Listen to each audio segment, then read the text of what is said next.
All right, so thank you everyone for joining the second part. There's some microphone issues, I think. Can you turn off that microphone maybe? Thank you. So thank you everyone for joining the second part of the first day of our Bucharest Cybersecurity Conference. On behalf of the National Directorate for Cybersecurity, I'm happy to have you all here for this very important and very relevant session about supply chain attacks. We're not just going to stick to just supply chain threats, but also discuss nation-state sponsored attacks, advanced threats, patch management, and generally the issues and the solutions that every modern organization is facing nowadays. As you know, the supply chain threat is probably one of the most dangerous type of threats out there from an attack vector perspective. Some of the biggest attacks that we've seen in the last couple of years, for instance, the Cassia ransomware incident that the REvil ransomware gang was responsible of last year, was a ransomware supply chain attack. That's where a global MSP was hacked by a ransomware gang, and ransomware was essentially deployed to tens of thousands of endpoints around the world. Probably the biggest attack, arguably the biggest attack that we've seen this year in terms of impact on Ukraine, the famous Viasat hack that happened in the first hours of the Russian invasion of Ukraine, was also a supply chain attack where nation-state sponsored attackers managed to get a hold of Viasat infrastructure, and from there to push a malicious update that essentially bricked down modems used by satellite communications customers across Ukraine, but also across the European Union. So these are very advanced attacks. Most of the publications that we see about them are barely scratching the surface of the problem. There's a lot of supply chain threats that don't reach the public eye, but they happen, and they've been happening for a long time. So with this in mind, thank you again for joining. Thanks to all of the amazing speakers that we have lined up here. And I would like to pass the microphone first to Alexandru Enache, who is here on behalf of A10 Networks. And please give him a round of applause. Thank you very much.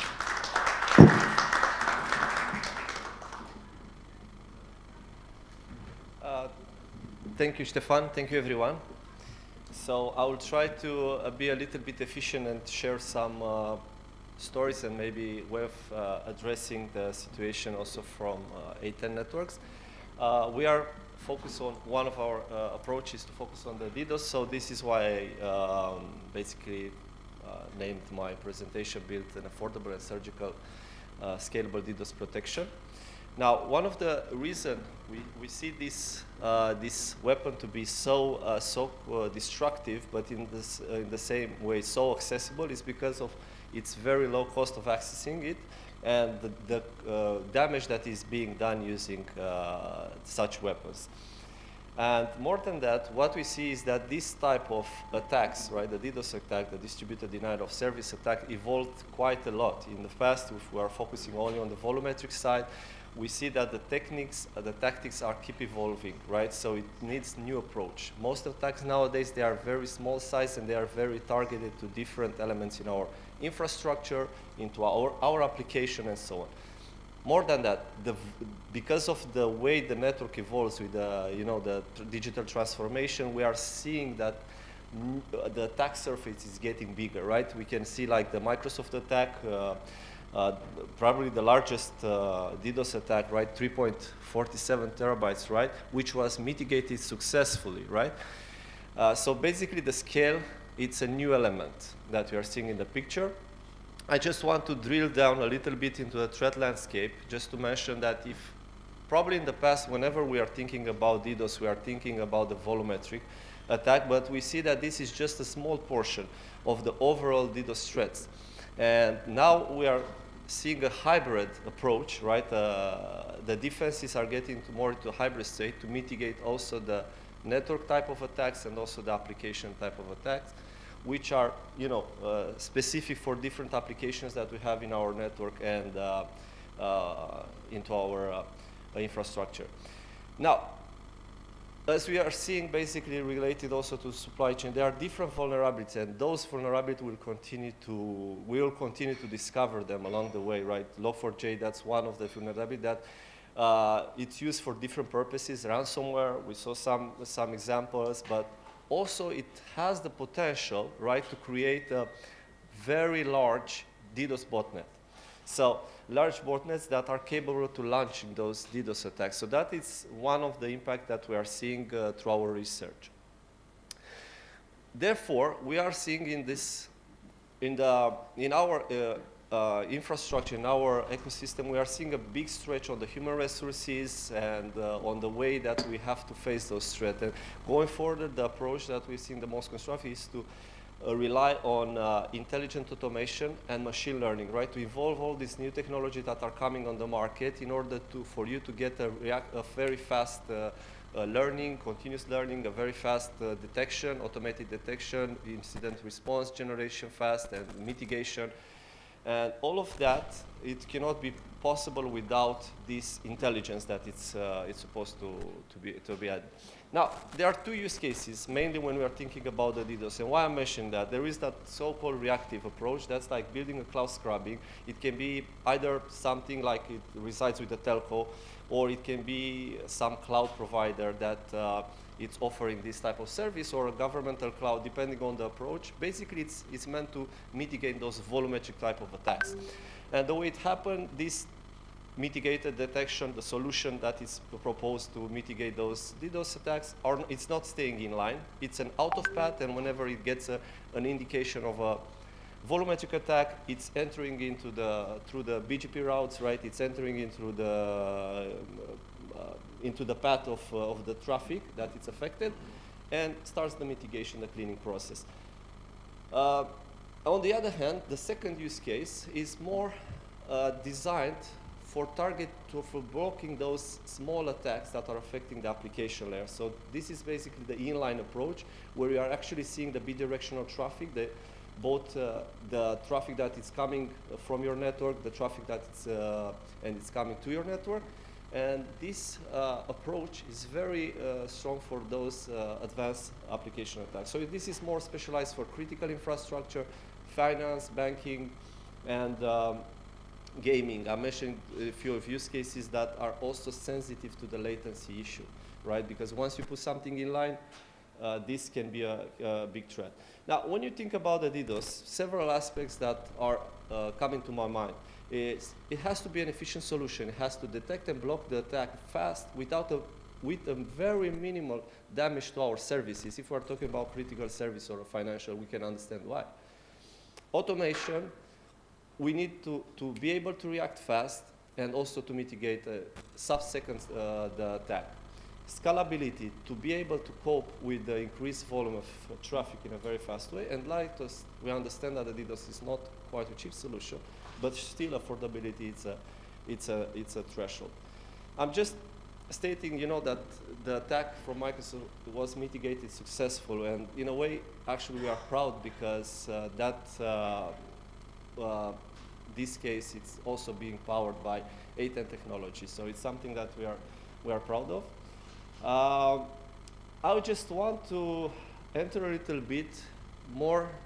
Those are like general stuff that I mentioned so far, but I wanted to enter a little bit of how we approach the DDoS mitigation process. So we have 3 steps that we propose for mitigation. Definitely, one of the most important, if you can block the attack directly at the source, that's like the easiest way to do it, right? So having updated threat list, it's one important step. Another way is having a granular approach in mitigating those attacks. So we have 5-level steps of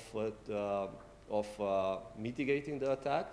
Basically, the more aggressive is an attack, the more we counter-react with the countermeasures, right? So we don't become very aggressive to block also the useful traffic from the beginning. And latest, we understand that new threats are emerging every day. And that's something that probably as the transformation in our business and our technology comes, it's becoming more and more valid. Therefore, you need a mechanism to also to recognize and block those 0-day attacks. So having a way to analyze the traffic in a very proactive way, it's really important. I will just quickly go over it. This is basically one of the way we are seeing with regards to the mitigation the attacks, those 5-steps mitigation. So we have basically different thresholds based not only on basic stuff like rate limiting, which that's like very basic information, but also going up to the behavioral analysis. Analyzes the traffic on different criteria, different metrics, so you take a very conscious decision. Actually, the system takes it automatically, but if you do want, you can always intervene manually and apply your own policy on the fly. And the idea is to have the system to be in such a way that reacts very fast, detect this attack in like less than 3 seconds, and actually mitigate in sub-seconds. That's really important. And as we are moving forward and we see a lot of attacks going to the landscape evolving to the 0 days attack, we need a way to block those attacks. And without mathematical algorithm, which right now translates in, I don't know, machine learning, artificial intelligence, it's very hard to do it on the fly.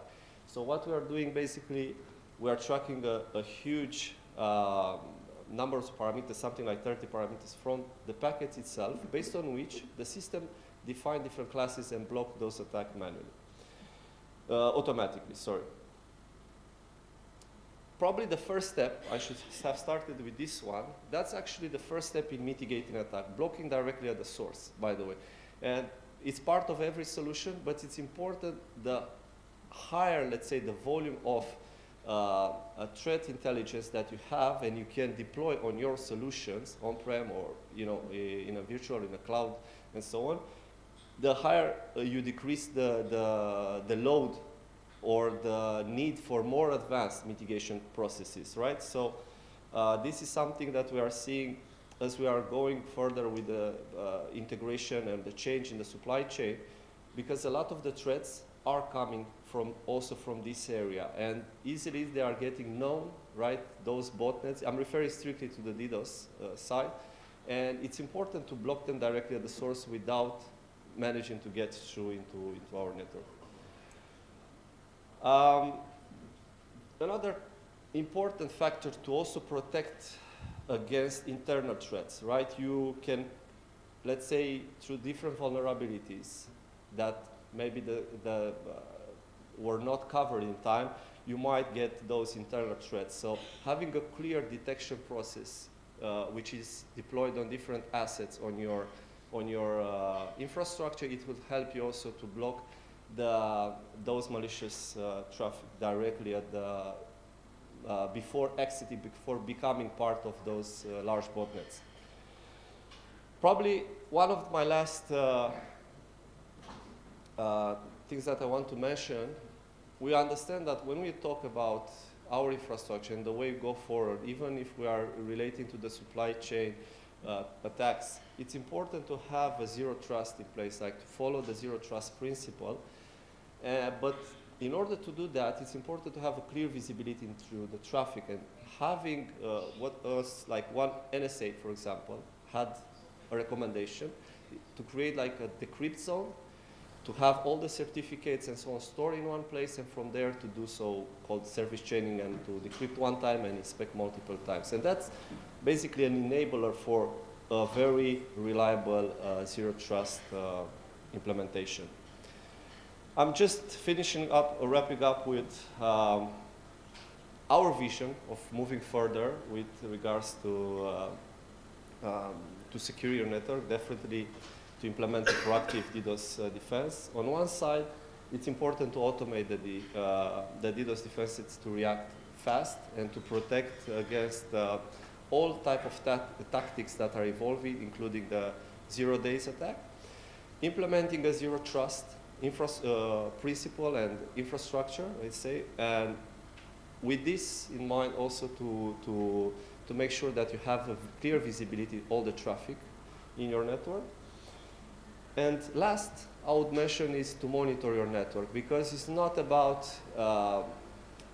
not being affected by your suppliers, but also at your time to make sure that you are not part of the larger botnets and you are not basically making some damage against the internet, put in such a way.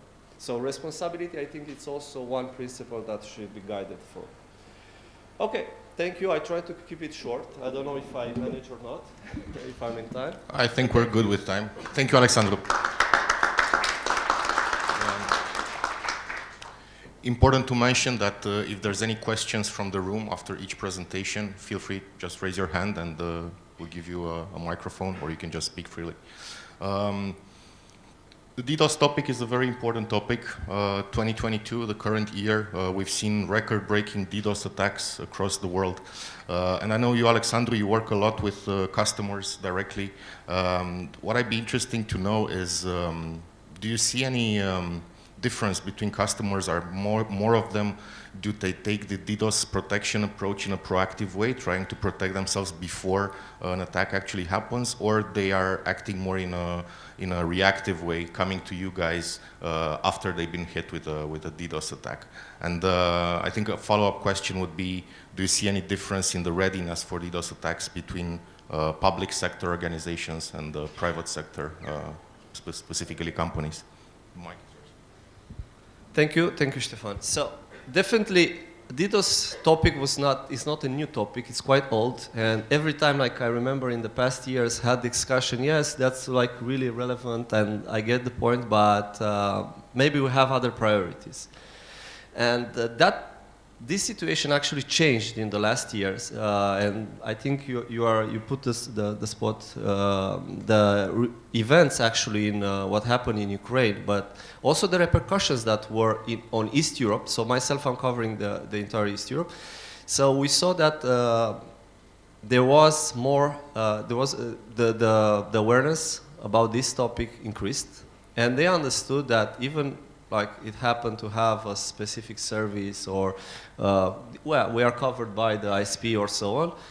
They understood that it's not enough, and I'm referring here to several sectors, and mainly the financial and the critical infrastructure. Those are like some sectors which are very sensitive to the damage that it can be done by such attacks.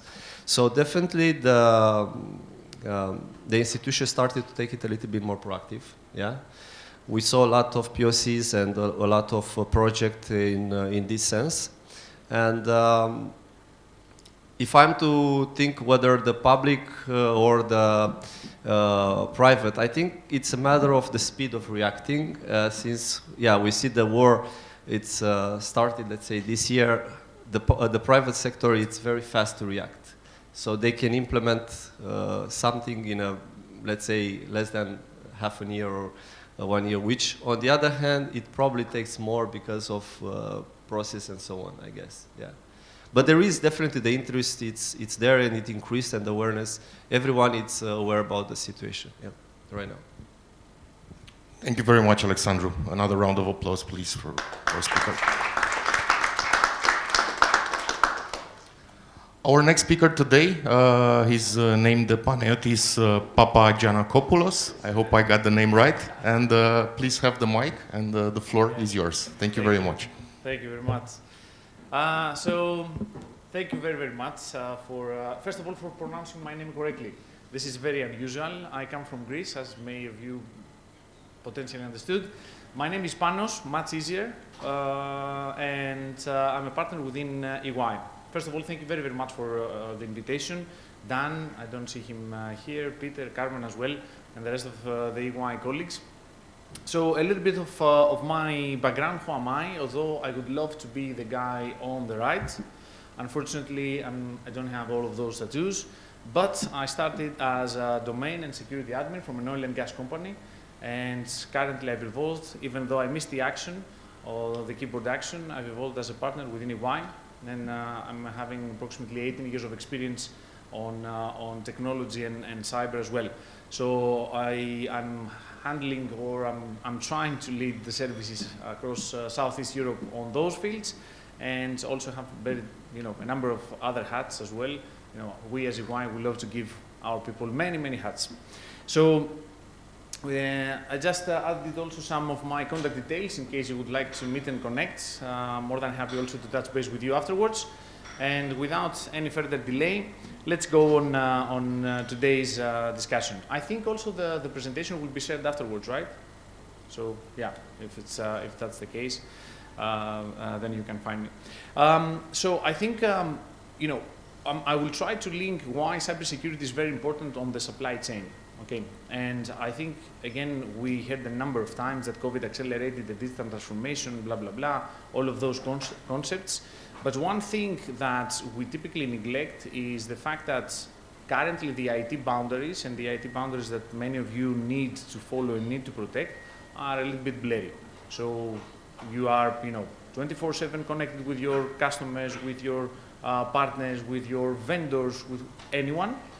And as such, besides the benefit of such a connection, there is also some questions that potentially are not yet answered. So are you able to identify, or are you able to ensure that your partner's ecosystem, your partner's IT environments are secure enough?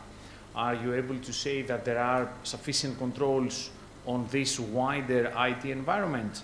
And in general, I would say that there is a huge problem statement that has arisen from all of this pandemic era that we all live, saying that it's this very difficult to start defending or to start thinking.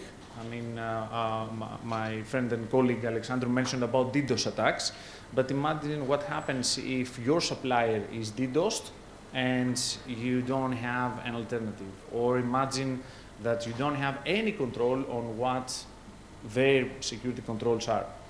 So with that said, it is of paramount importance to say that this is not something that we as, you know, as a security or a service provider or vendor provider or whatsoever say. This is something that you have raised. So in our last Global Information Security Survey happened last year, you mentioned that only out of 3 responders mentioned that they are able to, and they have the ability to have a robust defense across their supply chain.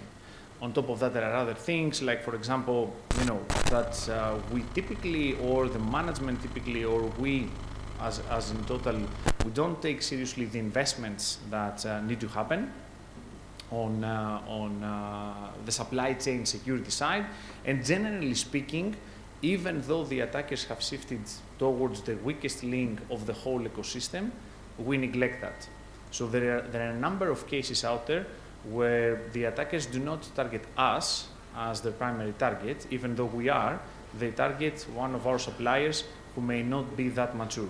So this is let's say, an oxymoron or whatever you would like to call it, on this delicate balance of handling security.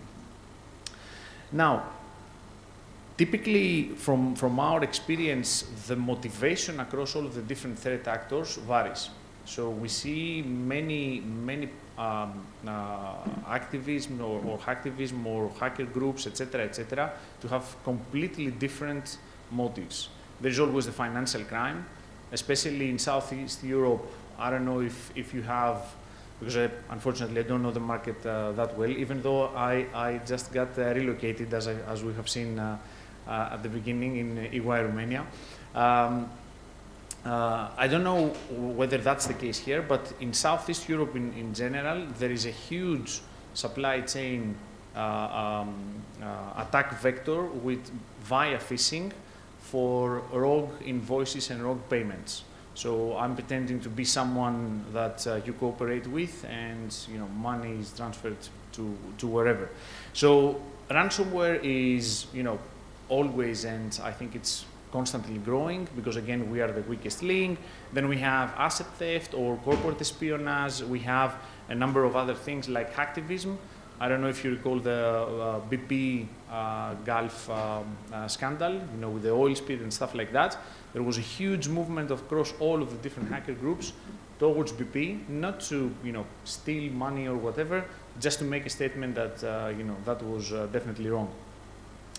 And all of those groups, no matter what the motive is, they have a number of different attack vectors that they can exploit, right? So starting with us, and phishing emails and ransomware attacks, and whatever else comes out of it.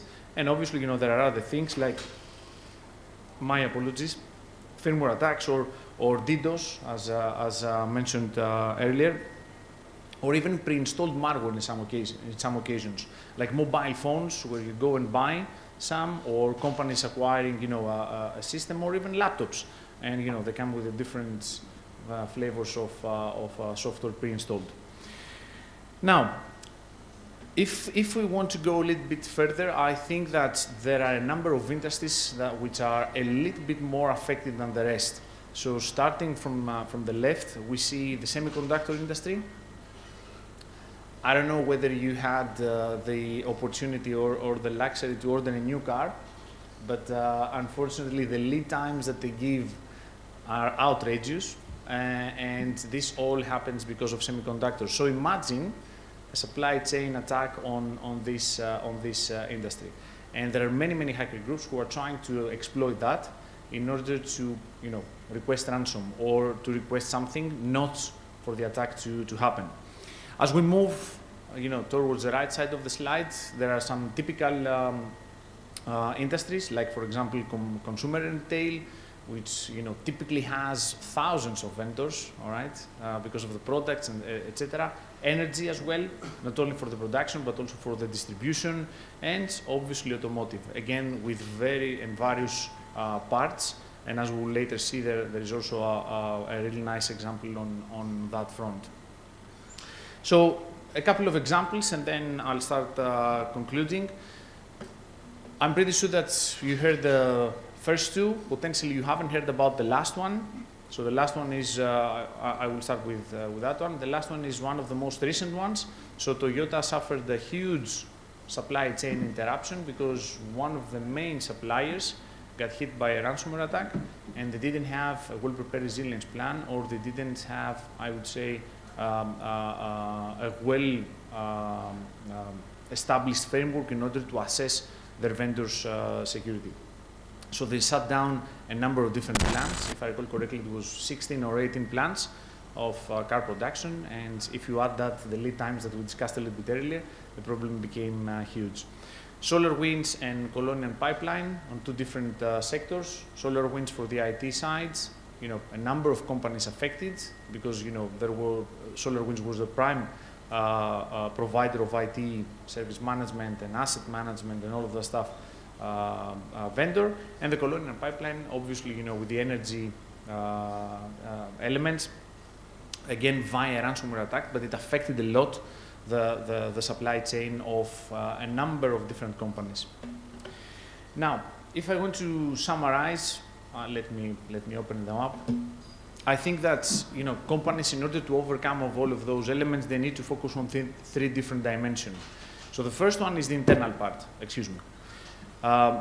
Meaning the internal parts, we mean on how we are organized and how we manage the risk stemming out of the supply chain. I think that if I wanted to select one word out of everything, that would be the last one, awareness. Okay.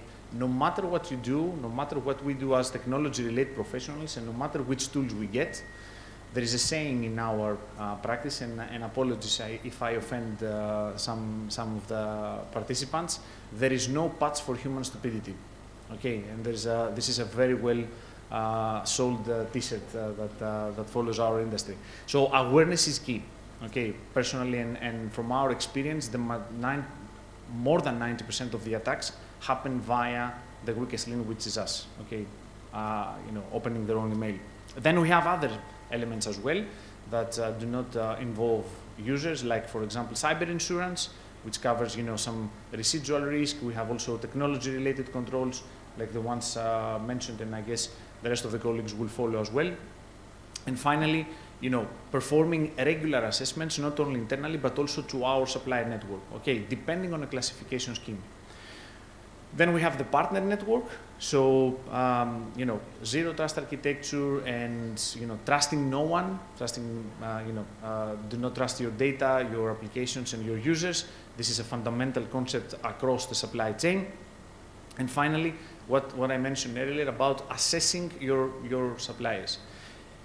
History shows that when you add into your RFPs a KPI saying that whoever of your partners score the best on their security program, the whole market is starting to become a little bit better. So when you select a partner, please add security as a KPI. They will all start to comply, and we see that a lot, especially when it comes to partners exporting, not only in Europe, but also in the US. And finally, from the regulatory point of view, I'm pretty sure that you have seen a number of different regulations moving not only from the internal controls that we need to build, but also on what you need to do, what we need to do in order to manage the supply chain risk. So how do we manage our partners, how do we classify them, how do we assess them, etc., etc. So I think, as a key statement, your supply chain or your ecosystem is very fundamental, especially nowadays.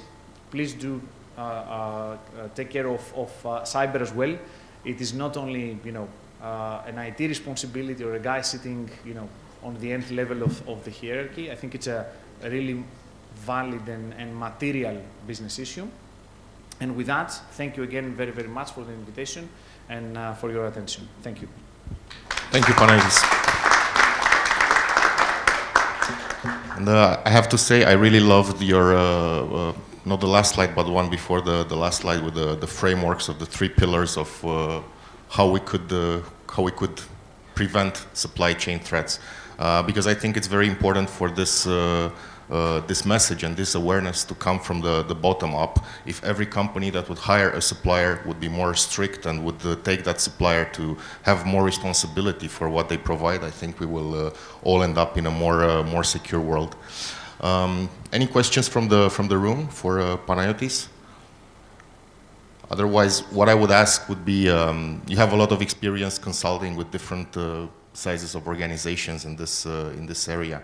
How do you see the supply chain threat has evolved in the last years in the context that you also mentioned, that nowadays it's not just a threat that comes from the realm of nation-state sponsored attackers, but we have more and more cases of cyber criminals and even hacktivists that can get access to the supply chain and can do attacks that have an actual impact on the day-to-day lives of companies and persons. So thank you very much for the question. I think, while IT and while digitalization evolves, we have the benefits of that, but we have also the risks of that. So it's a constant evolution, not only from the IT side, but also from the cyber side. And history shows that even though we have well-prepared plan for our perimeter, currently the perimeter is very, very blurry. So this is the main issue that we all face. Take, for example, cloud. Okay, that doesn't involve any vendor or any partner of ours. Still, you have some invisible or transparent to you vendors that you rely, you trust, and you try to build on, I don't know, a security attestation or a security certification.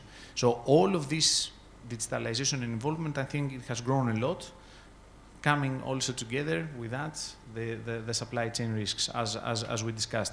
And it doesn't have to do anything with the size. Even a small law office or even a small IT vendor can do the damage. Very good points, and thank you for all the insights. Round of applause for Panayotis. Our next speaker in the current panel or session is Dan Vultur on behalf of Huawei. So Dan, the floor is yours and the mic is yours. Please feel free to introduce yourself. Hi everybody. Thank you first of all to the NSC for making this happen. I think it's a great event, it's a great conference. I really enjoyed the talk so far, and I hope we have a more debate at the end. So I'm going to try to be as quick as I can be with my presentation. We're a bit different in this session today because we don't have actually a solution, or we're not here to propose anything. We're here to maybe share some best practices of what we as Huawei are doing in order to manage the supply chain security risks. So a few words about myself. I just joined Huawei 4 months ago, and before that I worked a lot of years in outside of Romania, mainly in Western Europe, and I've been talking to to quite a lot of customers and quite a lot of partners in the various roles I had. And for everybody, supply chain management is a challenge. It doesn't matter if you're a big company or a small company. It always begs the question, okay, how am I sure that my suppliers are doing the right thing, and how I'm actually controlling it, and how can I impose some regulations to them? So today, again, I will not focus on the slide deck a lot, but basically, as the leading ICT company in the world, I would like to share some of the, let's say, best practices we have, geared more towards the procurement side of things, and also go into a bit more details on how we at least treat vulnerability management down the supply chain, which is a very tough topic and a very hot topic as well from my perspective. So I think we all know that supply chain attacks have been around for a while now, and everything I show you right now here, probably most of you know. These are some of the, let's say, most well-known supply chain attacks. We're starting with Cisco and NSA booby-trapped their equipment to survey the traffic, all the way to, I remember a guy from Siemens, I actually worked for Siemens way before that, a guy from Siemens actually implementing the logic bomb in order for him to basically be the rescue person and to get paid more. That was a very interesting supply chain attack, all the way to the SolarWinds one, which probably I would say everybody in the room knows more about it, so I'm not gonna spend time about it. But what all of them have in common is also what this particular ENISA threat landscape is showing, that, you know, companies rely a lot on their supply, and we don't control that much, or we don't have leverage on what is actually happening on our suppliers. So this particular slide wants to show that there are two things I want to share with you on this slide. One of them is that since 2020, basically the amount of attacks have actually increased dramatically, but also not just the number of attacks, but also the complexity and the impact. You see more and more global impact on those supply chain attacks today versus what was happening before 2020. Another, let's say, statistical point of view from this particular threat landscape from ENISA is the fact that 66% of the attacks were focusing on changing code, and only 20% were targeting the data. So basically, this shows you that their primary target is to induce malicious code in the application, and then at a later stage perform the actual data exfiltration or data manipulation. So this is a view on a traditional supply chain, and you know, we as also a hardware company, I can rest assure you that we have a lot of hardware that we're looking at. And in today's reality, the supply chain is not just focused on hardware. That was the first, let's say, or the V1 of supply chain management. In today's world, you have to look at not just hardware, but you have to look at software, and you have to look at the people and the resources behind it. And in the next slides, I will focus more on the software side of things, because I think this is the most relevant one. Although, again, we are probably one of the leading companies in the world in a number of hardware components. So here is a bit of an approach on how we actually do supply chain management, or how do we actually make sure that we are actually securing this. And we're focusing on these four parts. The first one is, I would say, pretty standard, and I'm going to go into next slides on in more depth on that, with some best practices towards you. But this is procurement. Yeah, everything starts there, where you're going to sign the contract, you're going to impose some frameworks to your suppliers, when you're going to impose some security regulations to your suppliers, and that's, let's say, giving you the ability to actually make any kind of enforcements towards your suppliers. The second part is what we call incoming material sourcing, As you can see, it's focusing a lot on the materials, on the hardware part. We're actually able to check every single piece of raw material.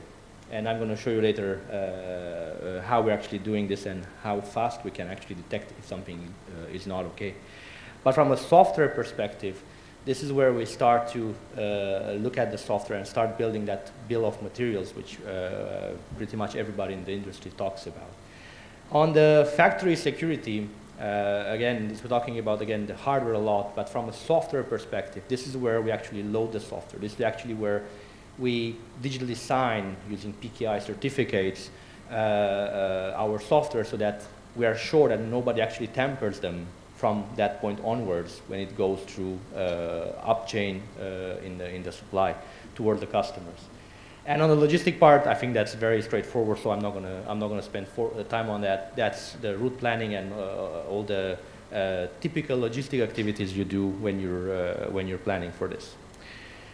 Now I want to dive deeper, as I said, more on the procurement part of things and what are we actually doing in the procurement stage when it comes to security and cybersecurity. And you know, there's those three bullet points on the top. Basically, we're focusing on signing an agreement and discussing the requirements in there. We're making an annual assessment or annual audit, and this is done annually with all Huawei suppliers.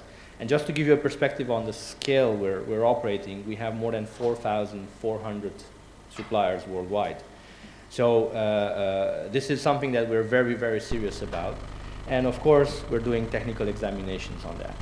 Now, to give you a bit of a perspective, and some of you are partners of Huawei, you can probably attest that the procurement process with us, it's not an easy, it's by far not an easy thing. It's going to take you several months for you to become a partner of Huawei.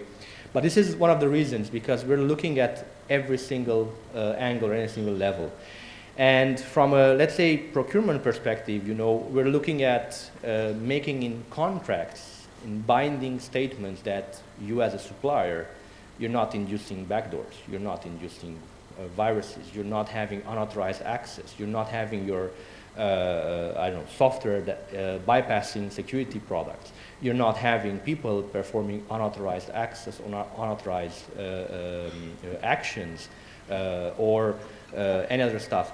We're also imposing, to some level of suppliers, we're also imposing certification. And I think this is very, very important. We're talking here about OTTPS, we're talking about BSIMM, we're talking about ISO 29147 or ISO 30111. TAP. I mean, there's a lot of certifications that we are asking our major suppliers to have when they come on board with us. And the reason for that is that we need to have assurance from a third party that what they're actually doing is correct. Now you see there on the list, on the screen, sorry, the kind of checklists, the kind of focus areas we have. This is focused mainly on cybersecurity, but we have a similar one for privacy protection. So we're going to a great length to make sure that when we're onboarding a supplier, we're not just looking at cybersecurity and making sure that they're doing things right, but we're also looking at data privacy. So what I promised I will take you more towards the vulnerability part, because vulnerability management is a very hard topic in supply chain security. You know, how do you become aware that your supplier has been hacked, or how do you become aware that your supplier, a component that they delivered, it's actually having a vulnerability and you need to make and fix it. So I'm not going to read what's on your slide. You can do that by yourself. But the way we're doing things is it again starts from procurement, and we're basically imposing on our several suppliers that they sign a cybersecurity agreement with all those requirements, which some of them I mentioned before. Now, besides that, and I'm going to show in the next slide, we have very specific requirements when it comes to vulnerability management. When do you have to notify us? What is the duration? How do you assess this? And we're also not asking them, and actually I may go to this as well, we're actually, depending on the size and the complexity of the R&D they're performing for us, we're actually even asking them to have a CERT organization which is hand in hand working with us. So basically, if you're looking here on the screen, we have 3 types of classes, if you want to call it, of suppliers when it comes to vulnerability management. This, of course, depends on their size, their R&D force, the kind of complexity of the code they're delivering to us.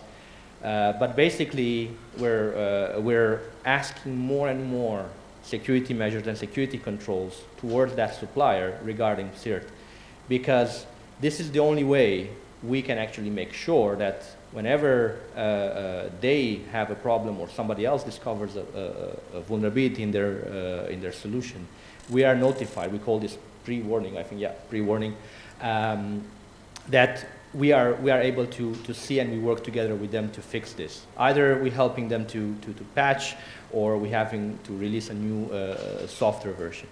And it's not just about having a CERT, but it's also making sure that they have a vulnerability handling process which is certified by a certification standard like ISO 30111. So this is, for me, if I would recommend any company or any of you here as a best practice, you need to have a risk management approach and make sure that you are pushing requirements, or you're looking to have requirements towards suppliers in order to make sure that you're getting the vulnerability across. Now, how do we do software? How do we, again, coming about the scale, you need to understand that Huawei is operating in, I think, 170 countries. We're serving probably more than 3 billion people worldwide today. So the amount of software and hardware we have is just staggering. So how do we actually, know what do we have, where it is, what version it is? And this is a small, high-level graphical illustration, but basically we keep a record, or we keep a track record of every single piece of software and hardware. Every raw material, every component is labeled and tagged, and we create these libraries which enable us to have this bill of materials created for our entire stack. And this is not just talks. We're doing this end-to-end, and we are basically able to detect a software vulnerability in our complete stack within an hour.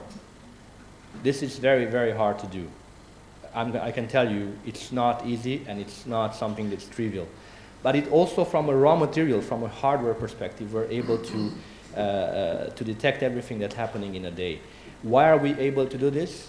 Because, one, we actually managed to make sure that our suppliers are following the same rules as we are, and they're assuring this transparency and this security requirements which we talked before. And two, because we're actually monitoring and tracking everything we have. Everything that's come to us, it has a very, very thorough process of sourcing and labeling. And you see there are some numbers.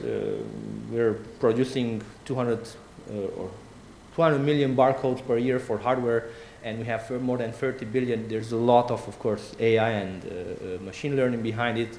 This is a big hype in our industry today. So the idea is that this is really helpful, even for us, but even for you to consider, to really make sure that you're labeling everything that comes into your organization. So some key takeaways, because I promised I'll be fast. From my perspective, the couple of key takeaways that you need to take care with you and your own companies. First, if you want to have a supply chain security approach which is scalable, you need to have a risk management approach. You cannot, make sure that cannot ask your vendor who has 10 employees to have a CERT of 5 people. That's not going to be scalable, and that's not realistic. So you need to have a risk management approach, but more importantly, that risk management approach needs to be focused on open standards, international standards, and technical measures. because those are the ones which are quantifiable. Those are the ones which are objective in order for you to assess a certain supplier if it meets the bar or doesn't meet the bar. Sure, there will be non-technical factors that you need to consider. That's fair and square. But the vast majority of your assessment should be based on hard evidence-based facts for your peace of mind. The second part, the second area is, again, with the help of your procurement team, to really push down security requirements that are absolute must. We have a saying in Huawei, no security, no business. So if we're not able to agree on the security requirements which we need from every supplier, we will not do business with them. And it's very, very important. If you're not, not many companies are at the size or the scale of Huawei, I understand that. So if you're a smaller company, work with suppliers or work with vendors who are offering that transparency, who are offering that particular external certification, whatever that is, which is important for your domain. And with that, I want to thank you, and I open it for questions. Thank you.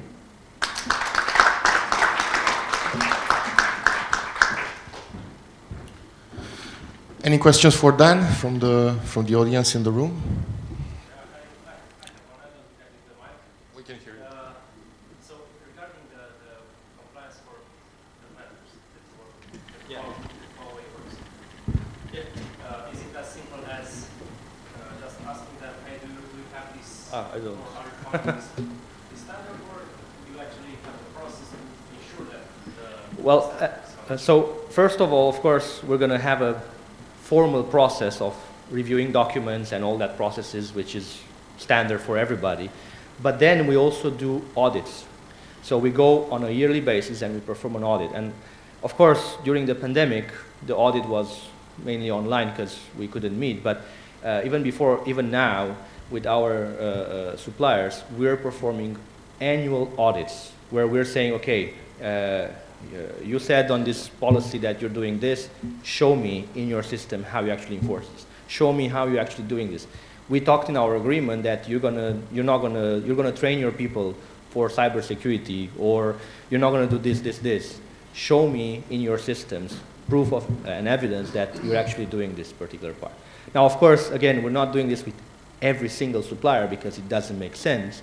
But we're doing that mainly for the suppliers who are producing R&Ds, so software for us, which is very important, or large-scale suppliers, which we have a strategic partnership with. Does that answer your question? Yes. Cool. Anybody else? Yeah.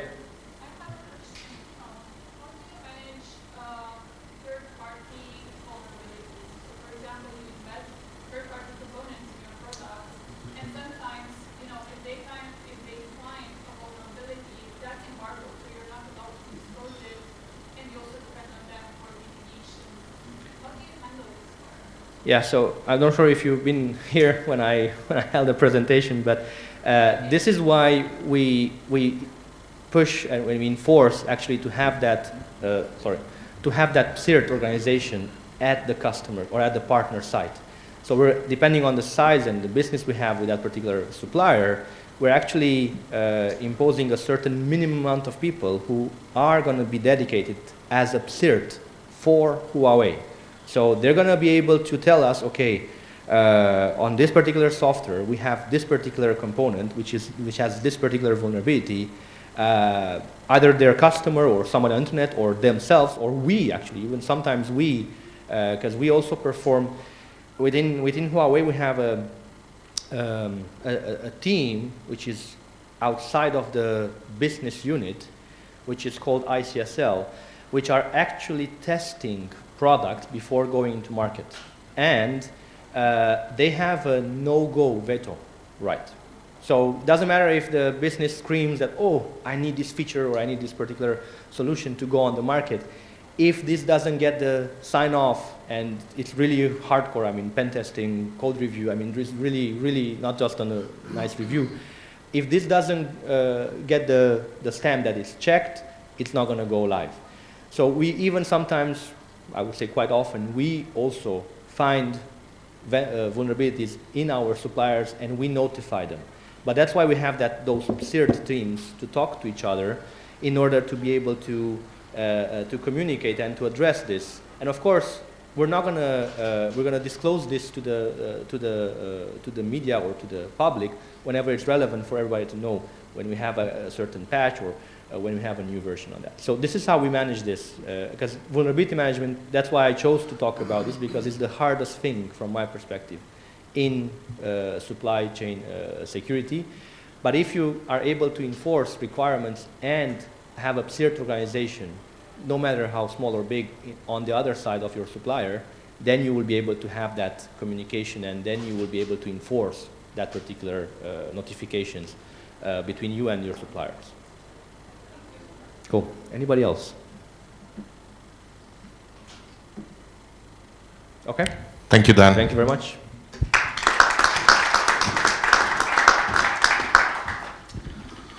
We are running okay with time, so if there's any questions, there will be some minutes, I believe, at the end. But before that, I'd like to introduce our next speaker, Andrei Bozanu, on behalf of the National Directorate for Cyber Security. Andrei, the microphone is yours. Hello, thank you, Stefan. Thank you all for being here.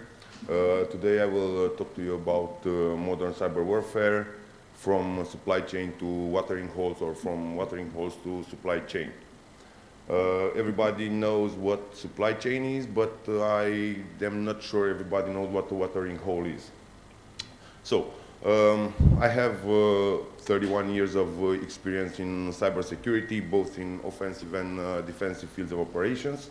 I work as a consultant for the Romanian National Cybersecurity Directorate, but also I'm the CEO and founder of a cybersecurity startup, the KNS Next Gen Technologies. Okay. So, what is cyber warfare? The definition is that the use of computer technology to disrupt the activities of a state or organization, especially the deliberate attacking of information systems for strategic or military purposes.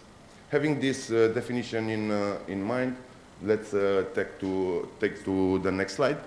Cyber attacks are nothing new, and actually the first cyber attack ever recorded was a supply chain cyber attack. And this is absolutely normal, because as soon as computers became part of our activities, our industrial processes, automatically they became target for attackers. As I was saying, the first cyber attack ever recorded happened like 40 years ago. It was 1982, when the Cold War was reality. Everybody from the West was against the East, and so on. Well, we, the Romanians, know this pretty well. So it was basically a logic bomb. This is how it was called. And it was inserted in the network and the computer systems of a gas pipeline. It happened to the Siberian gas pipeline, when CIA used the Canadian supplier of computers and software of this pipeline. And actually this code was a Trojan horse, which was successfully utilized to disrupt the activities of that pipeline, making it stop without actually exploding anything or destroying anything except the computers. So the supply chain attacks are designed to exploit the trust relationships between an organization and its external counterparts. These relationships could include partnerships, vendor relationships, or the use of third-party software. And cyber threat actors will compromise one organization and then move up the supply chain, taking advantage of these trusted relationships to gain access to other organizations' environment. With the COVID pandemic, most organizations around the globe switched to remote work, and the organizations had to adapt their infrastructure to fit the new cyber landscape, where everybody was working from the comfort of and the safety of their homes. and employees would get to use their own personal devices like desktops, laptops, mobile phones, etc. to access corporate resources and networks. While companies have a cybersecurity budget, it is basically impossible to accommodate the same level of security for personal devices and for each of their employees' own homes.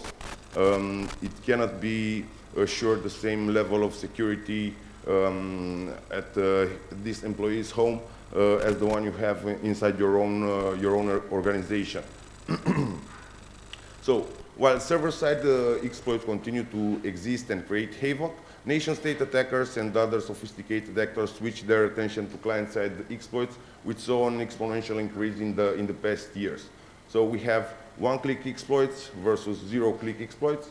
One-click exploits being spear phishing exploits, where you have to click a link or follow or open a document, where zero-click exploit means you have no interaction with the exploit. You don't have to do actually anything, just visit a website. So one of the biggest security breaches of the 21st century was the SolarWinds hack. This is common knowledge, but what people don't know is how this hack happened. SolarWinds breach was actually important because this company had access to multiple organizations in the US government or European countries' governments, but also in the private sector. This company produced a major administration software which provides the system management tools for network and infrastructure monitoring, and a lot of other technical services to hundreds or thousands of organizations worldwide. Among the company's products is an IT performance monitoring system called Orion. More than 30,000 public and private organizations, including local, state, and the federal agencies, use the Orion network management system to manage their IT resources. And as a result, the hack compromised the data networks and systems of thousands when SolarWinds inadvertently delivered the backdoor malware as an update to the Orion software. The timeline of the SolarWinds attack shows us that the actual compromise lasted for 7 months, which is kind of the average time of a network compromise before it gets discovered. And what is really interesting to notice is how it happened. The researchers from Google Threat Analysis Group documented the fact that the hack was possible due to the use of 4 zero-day vulnerabilities targeting Chrome browser, Internet Explorer, and WebKit. As you see, they used exploits for unknown exploits. This is what zero-day means for Android phones, for iPhones, or for Windows. They wanted to make sure that they do not miss anything. What is a watering hole attack? As we noticed earlier, all the above exploits addressed browser vulnerabilities for Chrome, Internet Explorer, and Safari. Browser exploits are usually deployed during watering hole attacks. Zero-click attack happening on a very legitimate website. It's not a compromised website, it's not a spammed link, it's not something weird. You just visit a website that you normally visit, and the only difference invisible to your eye is that that website had been compromised and an implant was inserted. Implant which leads to your device's entire whole compromise. This is how basically watering hole attack looks like. These are its distinct phases. We have the contact phase, the redirection phase, and the exploitation, and last the infection phase. Basically, the attacker profiles a victim and the websites they use. They test these websites for vulnerabilities, they attack this website, they compromise them, and they implant malicious piece of code that is destined to attack and exploit the devices of the visitors of that certain website. This attack is happening because of the specifics of the HTML self-modifying code and the HTTP protocol. They cannot be detected by traditional methods such as signature scanning or behavioral analysis. Watering hole attack uses mostly zero-day vulnerabilities, which means the HTML implant never looks the same, and the infrastructure used in attacks is totally new and never flagged as suspicious. Techniques to profile victims make analysis very tricky, because the analyst must know the victim's profile, the target's profile in advance, just to be able to emulate the same environment in order to trigger the vulnerability and the exploit. This means that this type of attack is very hard to detect using the traditional technologies.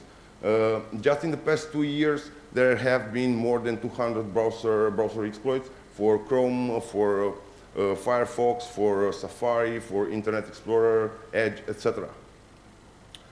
So what could we do, what can we do to counter these attacks?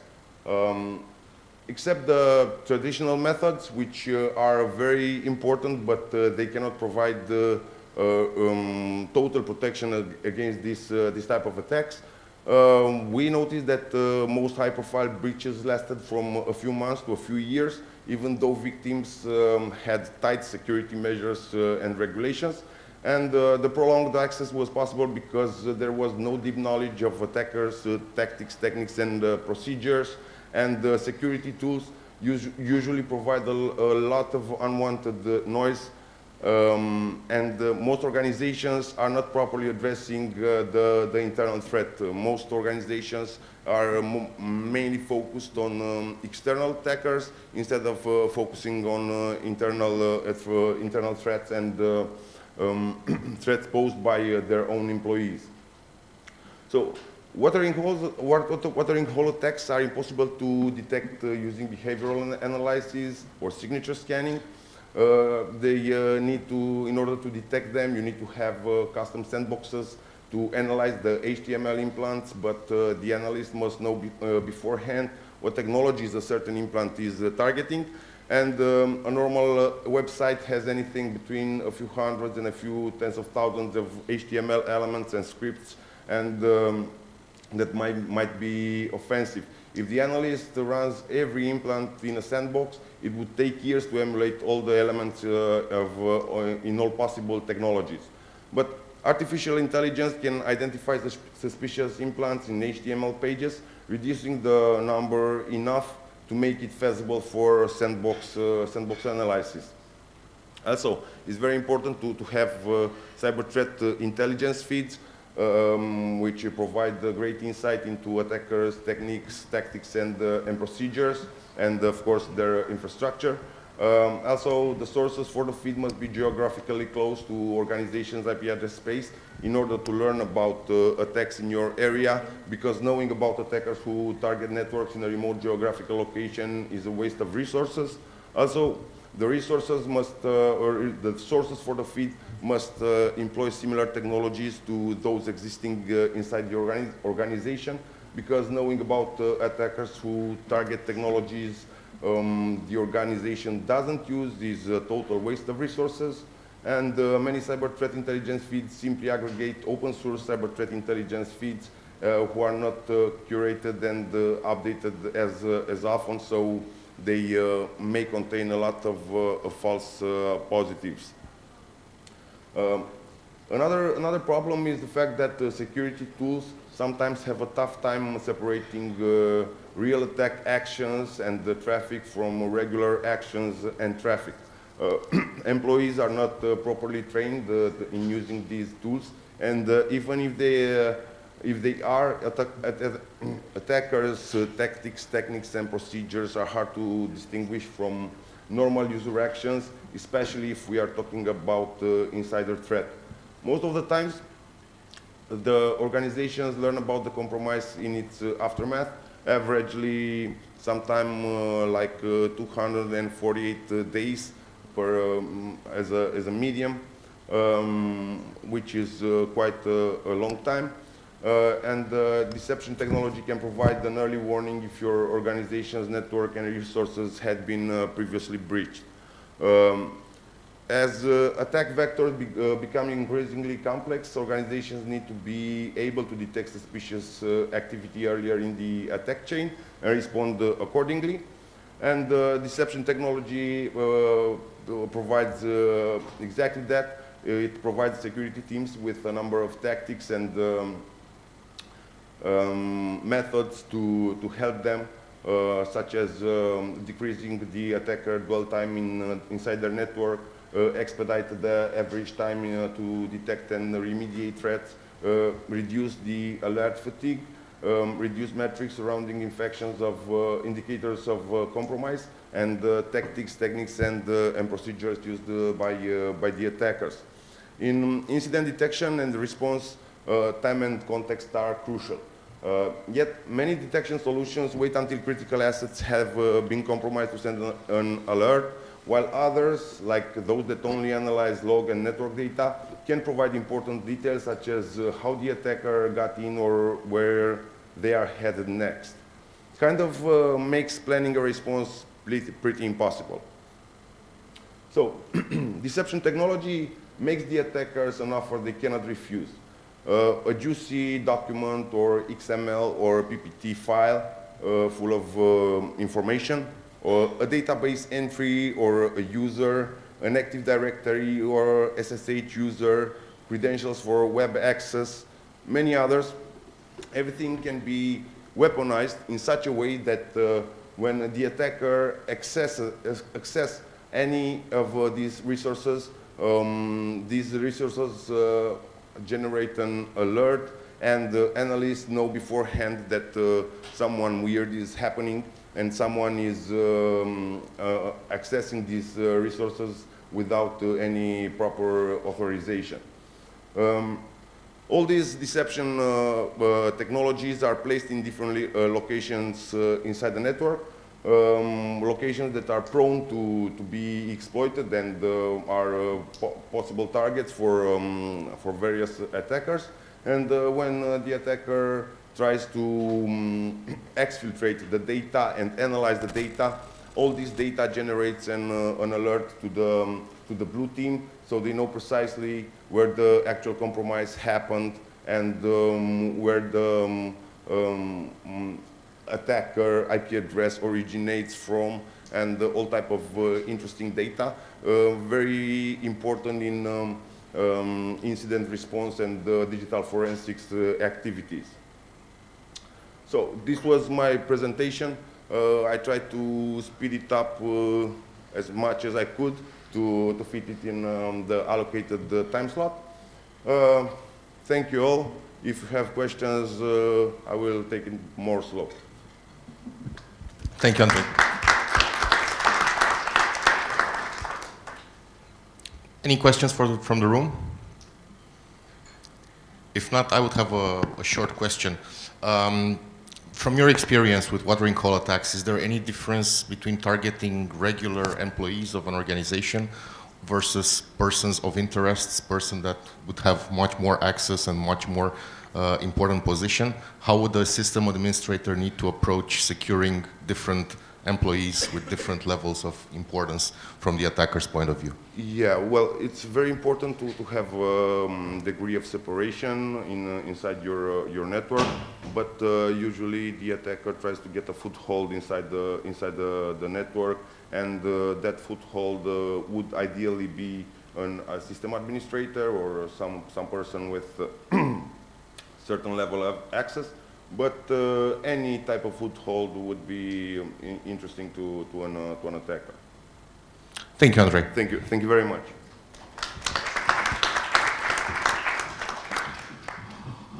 Our last speaker today, Tomas Pietrzic. I hope I pronounced the name right. In Romania, we usually say the last ones are going to be the first ones. Yeah. So the floor is yours. Thank you. Thank you very much. Tomas Pietrzic. I'm managing the team of SE specialist system engineers in Eastern Europe, which theoretically is a very challenging job, not for me because I have great SEs in my team, so I really encourage you to talk to them and to meet them. Okay, it's actually pretty challenging also to stand up here because many of the topics I wanted to cover were already covered. So that would be some interesting speech. However, what I wanted to show you, what I wanted to talk about today is actually some flavor of the supply chain security. You heard already about some other perspective of supply chain security, like subcontractors, for example, and some infrastructure-based supply chain. What I'm going to talk about is software supply chain, and that was the base for many attacks. Some of them were actually mentioned already, and even some detailed information about the attack itself, like the SolarWinds was mentioned here. So I will not stand here and I will not focus so much on SolarWinds or Kaseya attack. But usually when you start talking about supply chain, those two attacks are somehow most frequent examples. And that was also mentioned before. I think Dan was talking about it earlier. So actually the attacks, supply chain attacks, are not quite recent. Yeah, they were happening much longer period of time. I didn't know about this Siberian pipeline attack. Thank you for bringing it up 40 years ago. That's wow, I would say, right? But if you take a look at those examples I gave you, and some of the examples which were mentioned before, you will see some commodities. I mean, something in common between them. There are some attacks against the software, first of all. Some compromising software is then used to get in touch with the victims. So what I wanted to touch during this session is actually software supply chain security. And you can think about Palo Alto Networks as a firewall vendor mainly. I guess this is the first thing when you see Palo Alto Networks brand. But we were actually expanding our portfolio very much since the firewall was added to it. And actually, the main idea behind it was to cover not only the infrastructure or networking part of the security, but also the software development even, and also the endpoint. In our opinion, in our review, that makes the security much more complete and comprehensive. First of all, let's look how this software development changed recently, over few last years even. So from the waterfall approach to agile software development, from the monolithic applications to the microservices applications. The batch releases approach was actually replaced by the DevOps continuous delivery approach. And also we are no longer using manual tools or some homemade tools for the versioning or keeping the releases of the software. They are well-known tools like Git, like GitHub, and some other places. And of course, this way of producing software is also well known by the attackers. Actually, if you take a look at their software, it's in many cases made in the same way. So they are using even the same way as you, if you are a software developer. This change actually made or opened some new threats for all of us. Yeah, because if we take a look at the so-called CI/CD, continuous integration, continuous delivery approach pipeline, there are some new places, let's say, where attacker can be pretty successful and can impact not only this particular stage, but attacking the early stage of software development can also proceed with this hack even to the runtime environment and maybe infect the subscribers of your service. We made, quite recently, we made a nice report. I really encourage you to go to the Palo Alto Networks site and look for this cloud threat report. That's pretty nice research about the software development and the software risks, software development risks. One or few examples which were taken out of this report are related to so-called open source components of your software, or companies who are producing software. Actually, I don't know the applications nowadays which are produced from scratch and everything is being coded by the company itself. Utilizing modules, even open source external modules, is pretty common way of producing software because it's much cheaper, it's much more effective, it's much cost effective as well. That makes additional risks, or that creates additional risk. According to our research, 64% of Terraform modules, so for those of you who are not familiar with this name, Terraform is like a infrastructure as a code template, which actually defines the environment where your application will be running and some settings for this application before it's going into the production.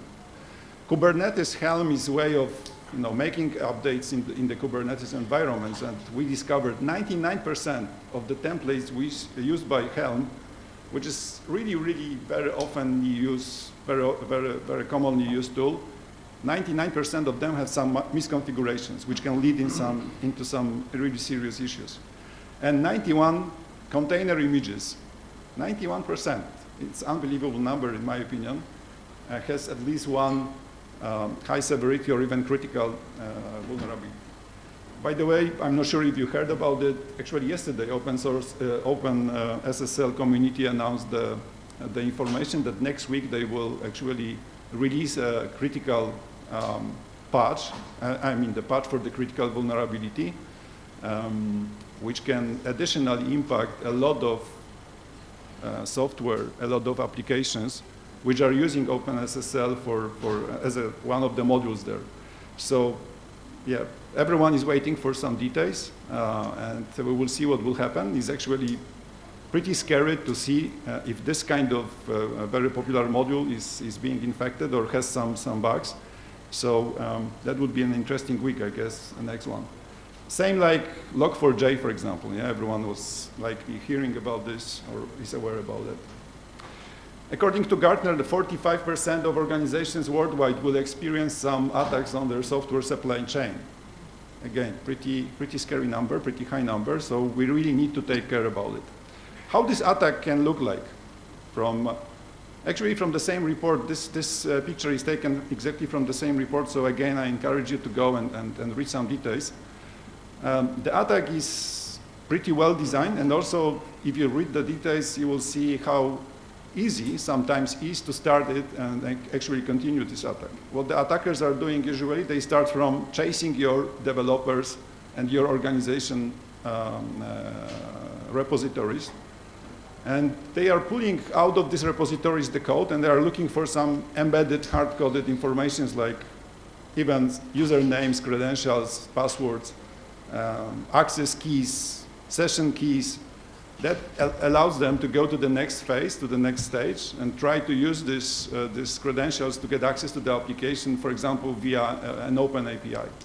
And then once they are succeeding, they are they make the lateral movement into the organizations and are trying to get into the tools which are used for the software development. The idea behind this attack here, the example of this attack is to get access to the CI/CD tools and then impact this pipeline to create a compromised image at the end of the day, which will start the compromised application in the production environment.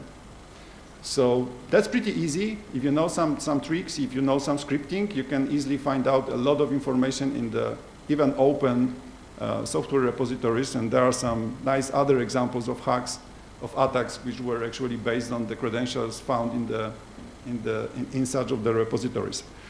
It's even more scary if the environment itself has some vulnerabilities. Yeah? I was talking about using the credentials found in the open repositories, but there are some more impactful situations where, for example, there is a bug in the code of the image used by the container, which allows the attacker to escape from the container, from the image, into the host. Yeah, because this impact is like a massive one. It's not only a single image, single container is impacted. We see because of this escape to the host level, attacker can get access to other containers, to other environments, which is pretty scary. And those type of attacks were announced as well. Let's make a quick search about the escaped attacks in the Azure environment. So we all need some new approach to securing supply chain and the software supply chain, and this is what we would like to offer or to propose as a kind of solution to this challenge. First of all, so-called shift-left security. What's the meaning of shift-left security? It means go with the security to the very, very initial stages of software application development. It's not easy, also because of the second point here, which is let's build the trust between the developers and the security teams. I'm the security person for years, and I know the battles, the argues which are happening on a daily basis between the security team and the developers. Yeah? Usually developers are saying, what this security guy is trying to tell to me, they are just slowing down my process, and those security teams are saying, okay, developers are crazy, they are producing so many software, we cannot verify it, how we will protect it. Yeah? So cooperation between those two teams is something very challenging, but this is also a recommendation for improvement. Zero trust was mentioned here a few times. I will touch zero trust a bit later on as well, because I think that's pretty nicely designed concept, and it helps us to minimize, to mitigate some risk which cannot be avoided because of shift-left security, because, for example, there are zero-day bugs, we are not aware about them. So why this shift-left security makes sense? It makes sense also because if we can stop something at the early stage, it will not make the massive impact on the environment. This case, these examples, if the single infrastructure as a code template is somehow impacted, either by misconfiguration or it was compromised and maybe some changes were made by the attacker, it's then multiplied in the environment hundreds times, and then it results in some applications being open for attacks, which makes a lot of noise, a lot of alerts if we can find this problem. Unfortunately, the classic approach to securing this process is to focus on the right side of the slide, so on this runtime environment, running environment, which is pretty late, because if we detect some issues, the feedback goes to the developer, which needs to redesign the code or change the code, use some other modules, for example, and then the process starts over, which makes a lot of delays. We are aware about this problem already for some time, so we are expanding. We expanded already the capabilities of our product, maybe known to you, Prisma Cloud. It's not only about the cloud itself, it's also for the private data centers. If you are just keeping your applications in your data centers, that will be applicable as well. We extended the capabilities of this platform, Prisma Cloud, by adding a module, supply chain security module. And as you can read, it's actually answering, responding to those risks I already mentioned. So it's scanning the repositories, it's looking for some misconfigurations, it's trying to verify the misuse of some credentials, for example. It makes you more aware about the dependencies in your code. That's the supply chain security. And Prisma Cloud itself is much broader platform. It focuses not only on shift left, but it also helps you to protect the runtime environment if you have it already in place. So thanks to this approach, we can minimize the risks related to the software development phases and processes, which will result in much more, in better software at the end of the day. But what in the situations where we cannot control it so well, and there are some gaps in our security. Yeah, I mentioned zero trust was at least twice mentioned here, so I guess this is the right direction. If so many of us are saying zero trust, then it looks like zero trust is really leading. But what I would like to say about zero trust briefly is, I don't like this name. I really hate this name. Why? Because if you go to your employee and you say, hey employee, we are going to introduce zero trust because we don't trust you. You know what is the answer? They are saying, okay, another crazy guy is saying, I'm the most important employer in this company and they don't trust me. Yeah, so they will just monitor what I'm doing. I would rather use the naming convention like, let's avoid the implicit trust. Implicit trust means I'm checking something at the very initial stage, and then I don't really care. Yeah? So this is the very common approach to, let's say, VPNs. How many of you are just being checked at the very beginning of the VPN connection when you are authenticating yourself, or you are using the certificate maybe? But then, whatever you do inside the VPN, in the place where you connected to, is not really monitored. Zero trust pushes you to make some validation, continuous validation. It's not only about the initial authentication authorization, it's also about the continuous validation. And also what I would like you to ask and also recommend you to think about the zero trust from, not only from the infrastructure perspective. This is, I would say, very common mistake maybe. It's okay, of course, to have the segmentation, proper segmentation in the environment, but what I would like you to encourage is to think about the more holistic approach to zero trust. It's in infrastructure, of course, but also users, and this is pretty important part, and also applications. Yeah, so we can help you. Our products are being designed from the zero trust concept perspective for years already. Actually, Palo Alto Networks was one of the first, I guess, vendors who was actively promoting zero trust already. And there are some products which can help you to address different areas of the zero trust. Finally, the almost last slide is we can also help you with the assessment of your supply chain security preparations or status, let's say. It's the service, professional service delivered by Unit 42. Unit 42 is our, how to say it, threat research group. So we have the threat researchers, we have incident responders there, and they can come and just make the assessment of the security posture of your organization, specifically from the supply chain security perspective, which can result in some roadmap for your security system and can lead to some improvements which will make you more resistant and more secure in the future. Okay, I think that's it. Thank you very much. I'm more than happy to take some questions. Thank you, Thomas. Very insightful presentation. Any questions from the room before I start acting all smart and asking my own questions? So I really appreciated that besides, despite being the last talk for this session, you've touched on a couple of points that I haven't heard in the previous presentations. First of all, the open source software, yes, which is becoming more and more popular in usage in various types of organizations and in various levels of the supply chain. And also a very important aspect, the human relationship between people in an organization who do development and people who do security, who usually don't speak the same language and have to understand each other at the end of the day. So I guess my question is regarding the first part. How do you see the adoption of open source software inside the enterprise environment influencing the supply chain threat, especially with malicious packages that can be downloaded and used by developers without actually realizing it? I think you understand. Yeah, sure, I got it.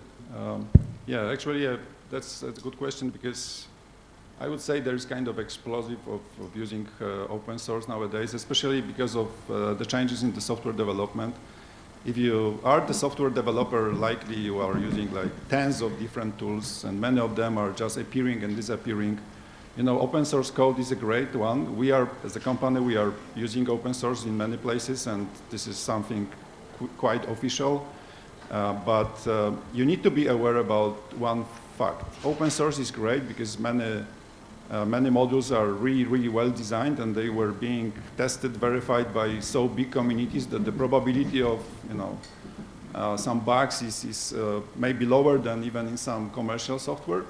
But from other side, open source is also a danger, because there is actually no one who is so much responsible for keeping it secure. And actually, we don't have the control over the development process of those modules. They are great, and we can we are using them, but the process itself, who is being the developer, who is added to the team working on this software, how the process of verification, quality assurance looks like, this is something very, very anonymous. And I would say it poses some threats on the supply chain as we are talking here, and also should be treated as a kind of risk, and we should mitigate it by some extra protections.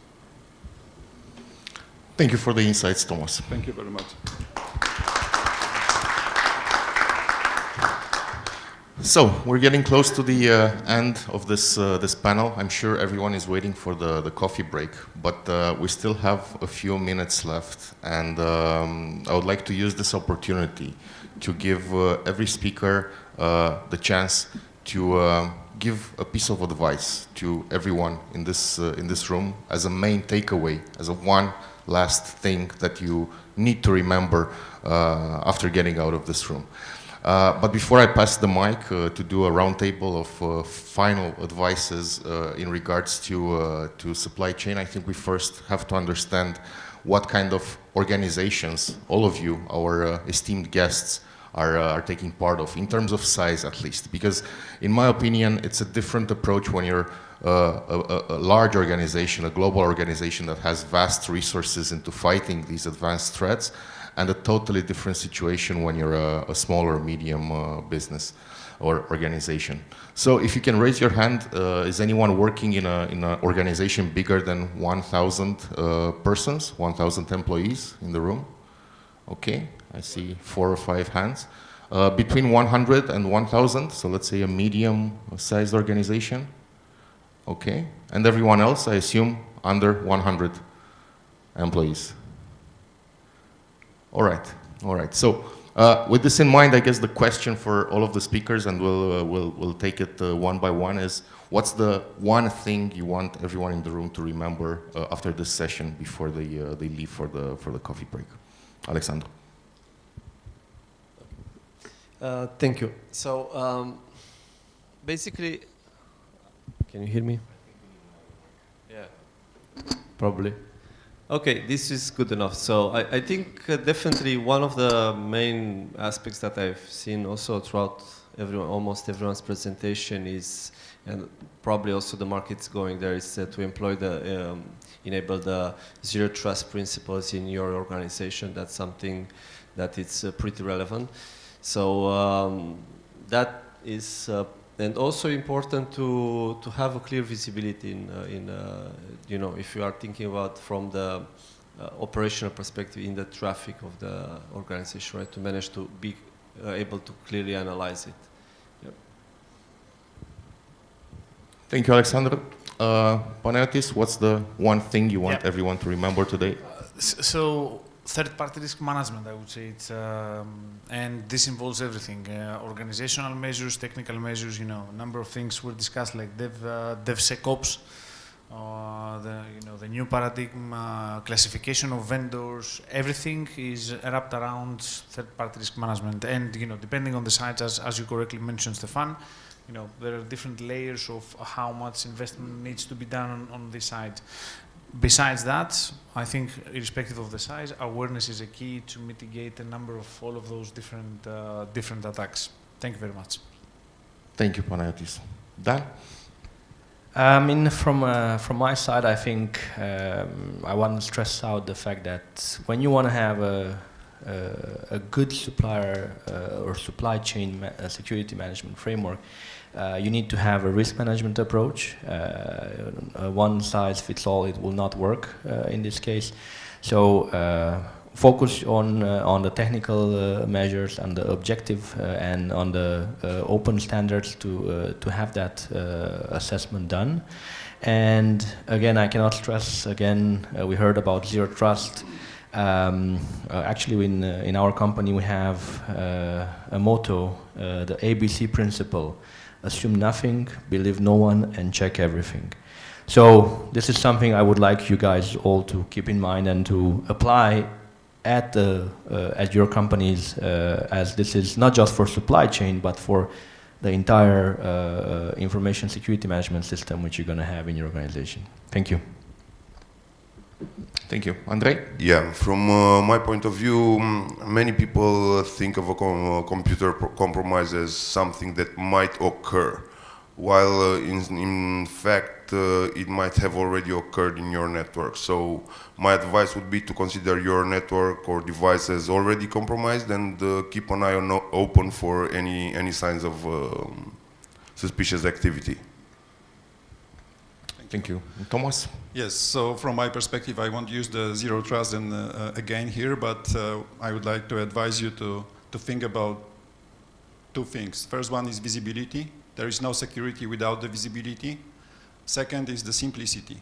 I mean, the complex environments plus some exceptions is the biggest enemy for any security. So, and maybe the third one, sorry for making it longer, if you think you cannot cope with the number of data, you cannot analyze them properly, you cannot find someone who will take care about the advanced security tools, maybe you should consider some outsourcing. I guess this is the wave coming, because yeah, smaller organizations, for example, in my opinion at least, they are at the same level exposed to some nasty attacks, but they need some extra help to make the security properly. Thank you. Thank you, Thomas. With this in mind, I'd like to thank all of you for joining today's session on supply chain attacks. I hope it was as insightful for you as it was for me. I'd like to thank our distinguished speakers for joining us and for sharing part of their knowledge and experience. And with this in mind, enjoy the coffee break and enjoy the rest of the conference. Thank you.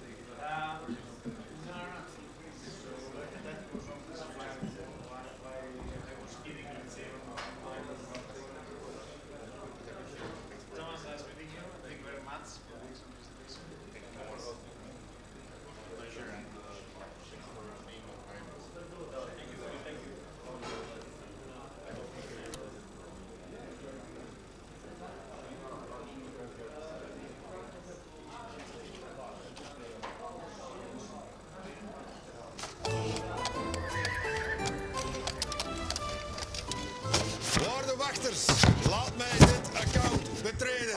Heb ik een wachtwoord? 1, 2, 3, 4. Nee, iedereen. Kan een beetje sterker, hè? Met hoofdletters en ook cijfers. Laat, met de hoofdletter, de renner binnen. 1, 2, 3, 4. Wat meer speciaal tekens? Laat, met de hoofdletter, de ridder binnen. 1, 2, 3, 4. Underscore, slash, hashtag, schuine streep, komma, dubbelpunt, uitroepteken, uitroepteken, uitroepteken. Geen hashtag.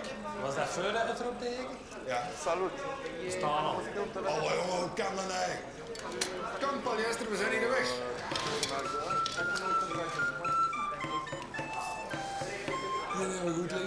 Wachtwoorden zijn niet meer van deze tijd. Bescherm je online account met tweestapsverificatie. Meer info op cvanweb.be. Wachtwoord. Hallo Rod, amusement. Let's imagine for a moment, if you acted the same way offline as you do online, you'd go to the wrong places. Without a second thought.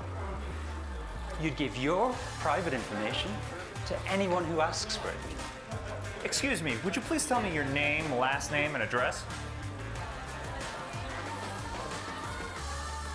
Would you be enticed by such too good to be true offers if you saw them in the offline world? Of course not. So stay away. Stay smart, both offline and online. And if you do come across phishing attacks, you should always report them and share with friends and family.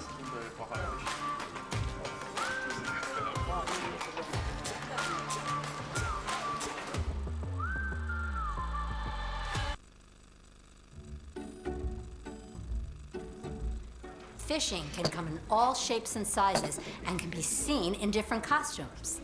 It may be behind one of those pop-ups with irresistible offers.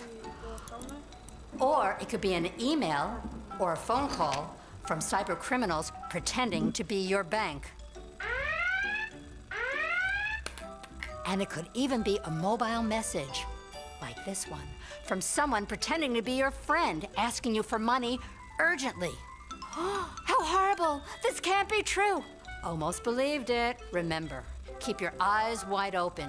Cyber criminals' main goals are to get your personal and professional information, especially your login data. Don't get hooked.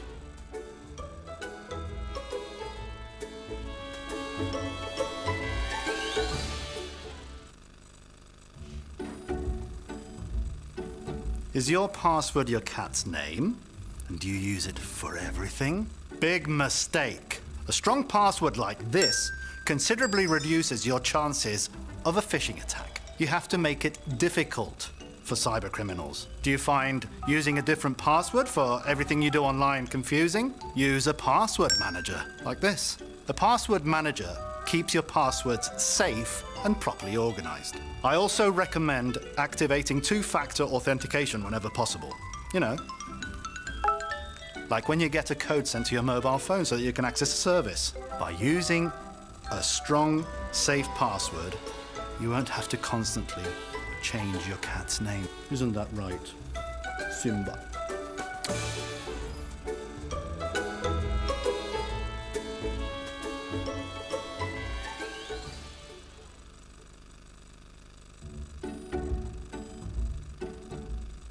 Do you always access your bank account from your mobile or tablet? I knew it.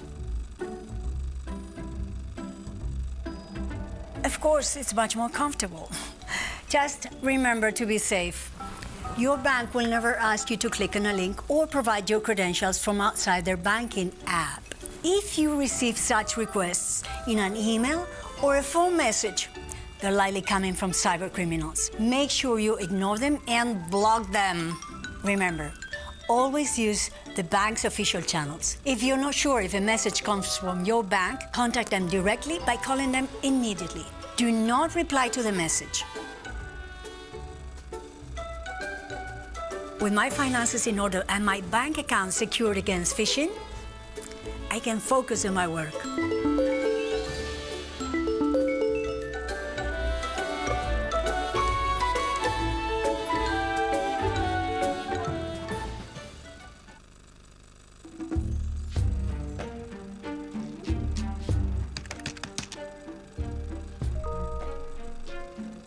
Why do they send me this?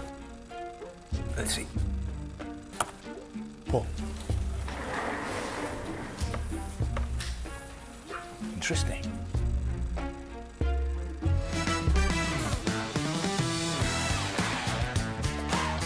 Harry, you are awesome. Thanks for letting me in.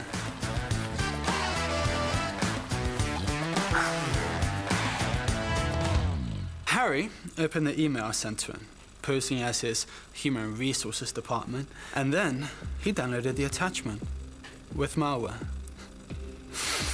Thanks to Harry's click, I was able to deploy the ransomware and encrypt some very important information of his organization. Now, I can ask for money if they want me to give the data back.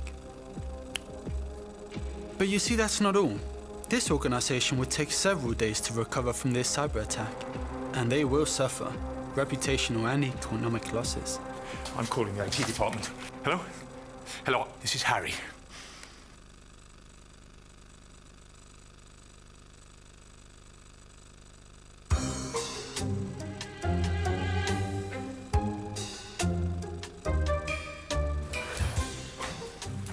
IT department. Start talking. Tell them everything about ransomware and how to avoid it.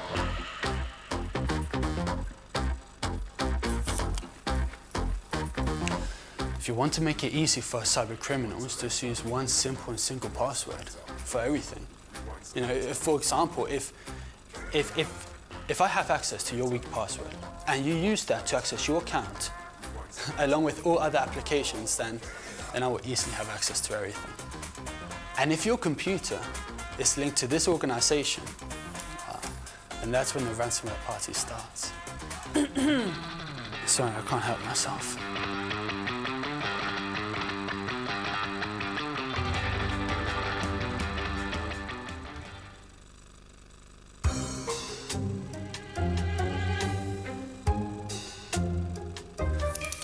Okay, now we're going to talk about why it's important to perform updates. Paul, imagine you are busy, you're working, right? And then all of a sudden, a message appears on your screen. It says, software update available. Now you may be thinking, well, I'm busy, right? You know, I'm doing things, whatever, I could do it later, maybe tonight, maybe tomorrow, who cares? Do you do that? Yes, sometimes. You see, Paul is not the only one. That time frame between when the software update is available and when you actually update the computer, that time frame is a great opportunity for us hackers. But if instead you were to take a moment to update your computer, well, then you will improve its security and it will ruin our plans. Yeah? So, should we select auto updates on mobiles and computers? No, never. I mean, yes. This is just too difficult for me. You got to understand.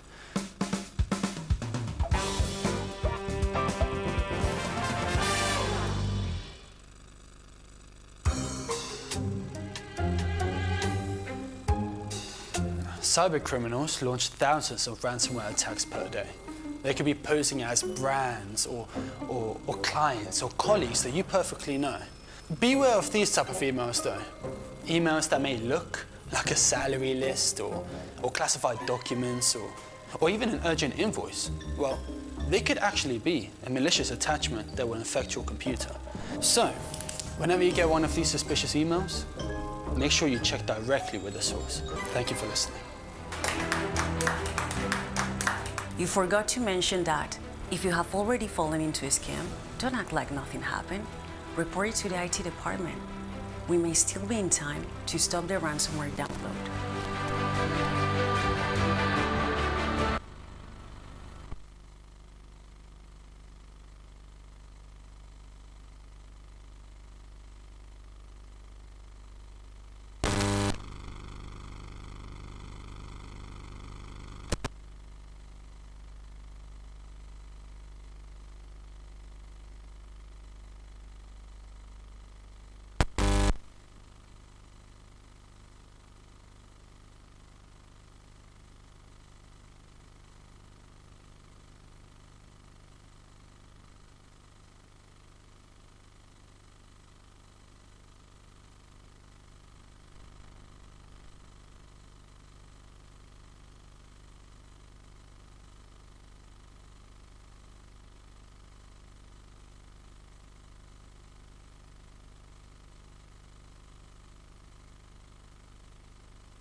My name is Zaria Katalouia, and I was the coordinator of Cyber Month from 2012 for 3 long years. We try to have the governance, resourcing, and also partnership and cyber in the EU.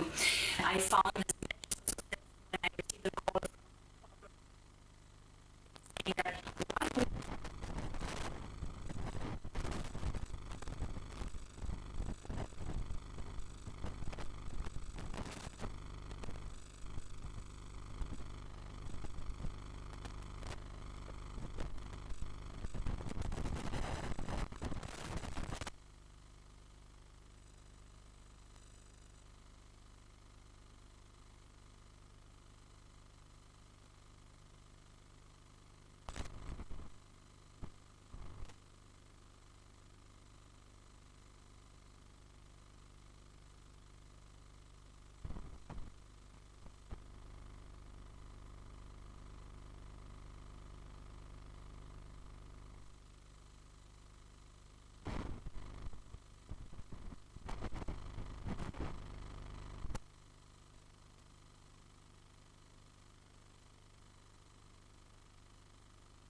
O Nacional de Cibersegurança português acompanha a iniciativa do European Cyber Security Month desde 2014, 2015. Consideramos que este mês é um mês obrigatório para relembrar aquelas que são as boas práticas, para aquelas que são os contributos que a cibersegurança deve ter em termos de literacia digital.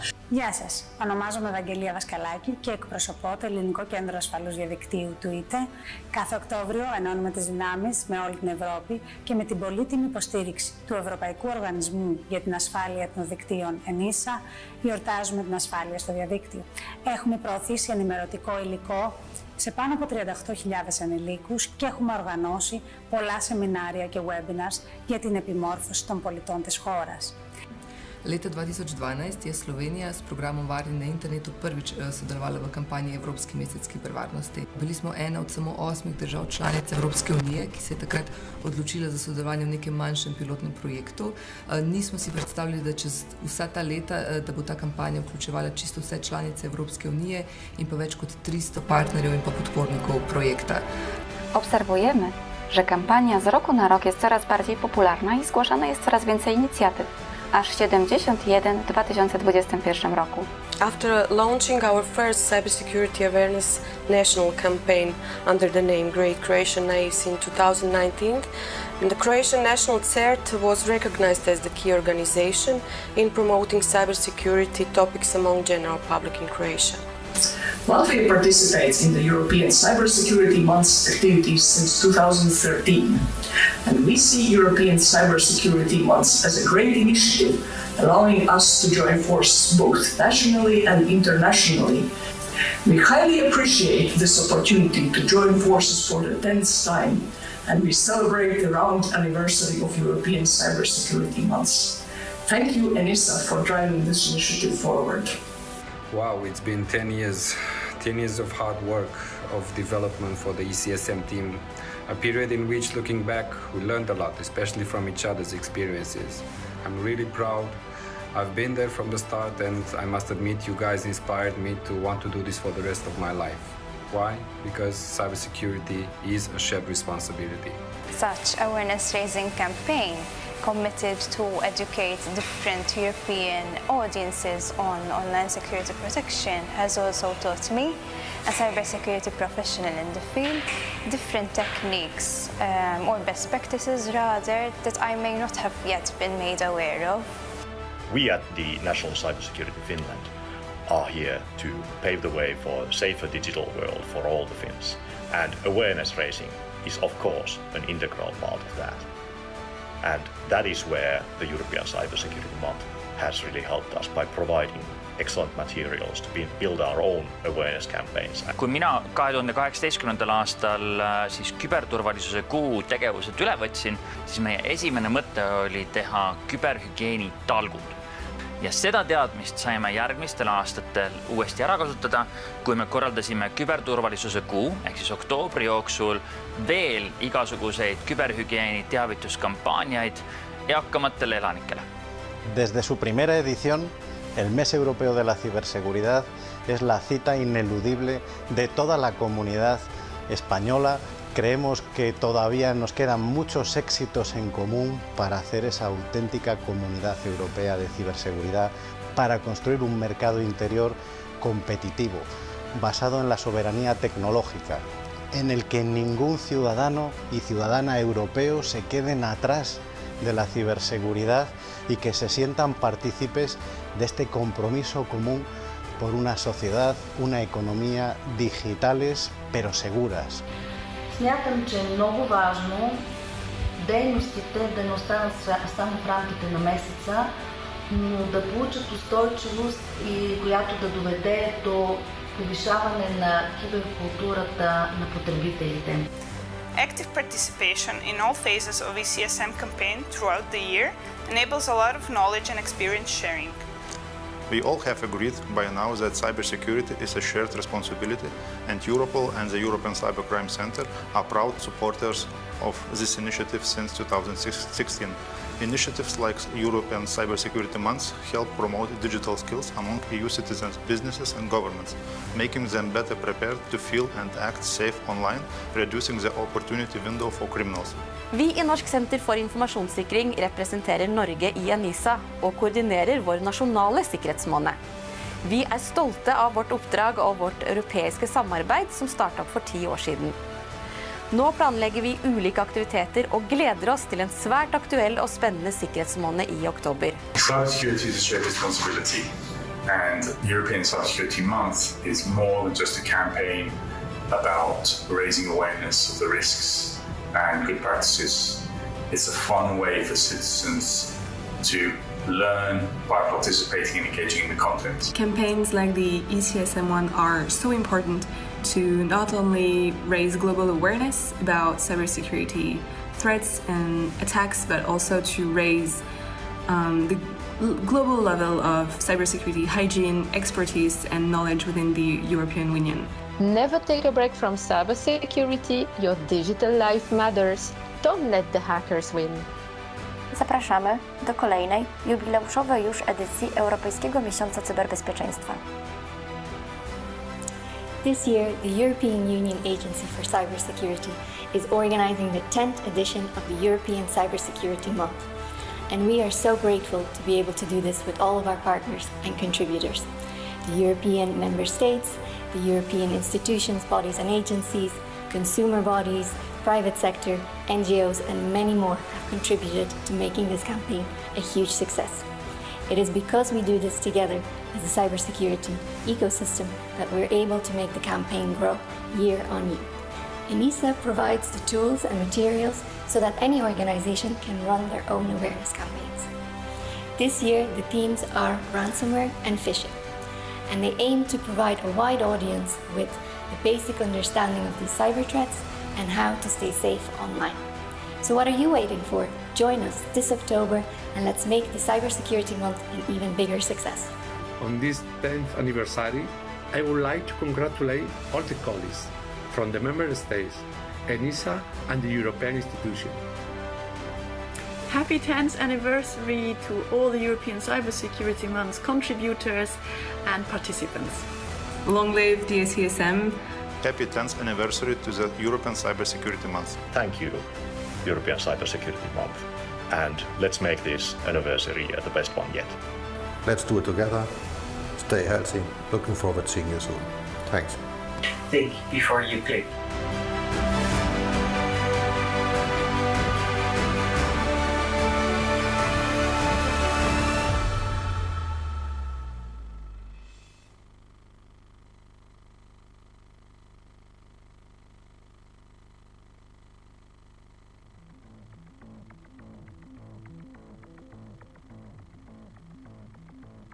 How did you decide to become a hacker? Well, I'm not really sure what it means to become a hacker. That's like some guy in a hoodie who types really fast and stays up all night writing code and cracking passwords. It's not me. I just spy on people and see what makes them click. It's not a bad job. Mark Hanning, CEO of Qualicart, set to report earnings after their blockbuster IPO. So you consider this a job?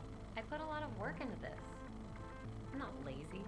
It takes research to figure out the key players and learn all about them, their families, their friends, what they care about.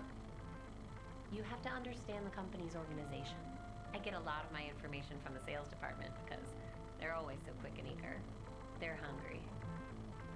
People trust too easily. They don't look at the details. I do.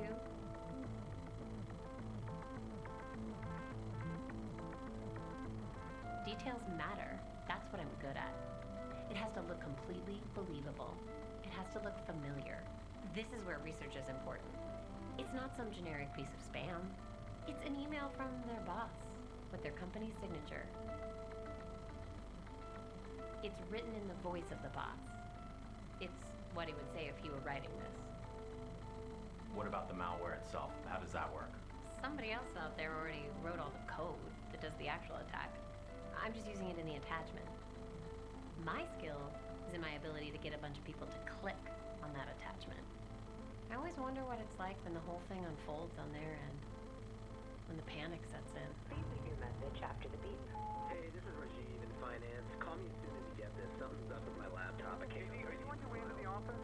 Something's going on with our file servers. Karen in HR, our benefits dashboard seems really slow. We're getting calls from users on it. Can you always get this? Joining conference now. Apparently, there's a malware attack targeting our main. It's ransomware. They're holding us hostage. We're locked out of everything. I can't even check my phone. What about the backup? That will take days. We need this fixed now. Just pay it. We don't have a choice. We're reporting earnings in 2 hours. But how do we know that they'll pay it? Put every single person on getting us back up and running. That's the only priority now. Okay, it's done. I have the decrypt key.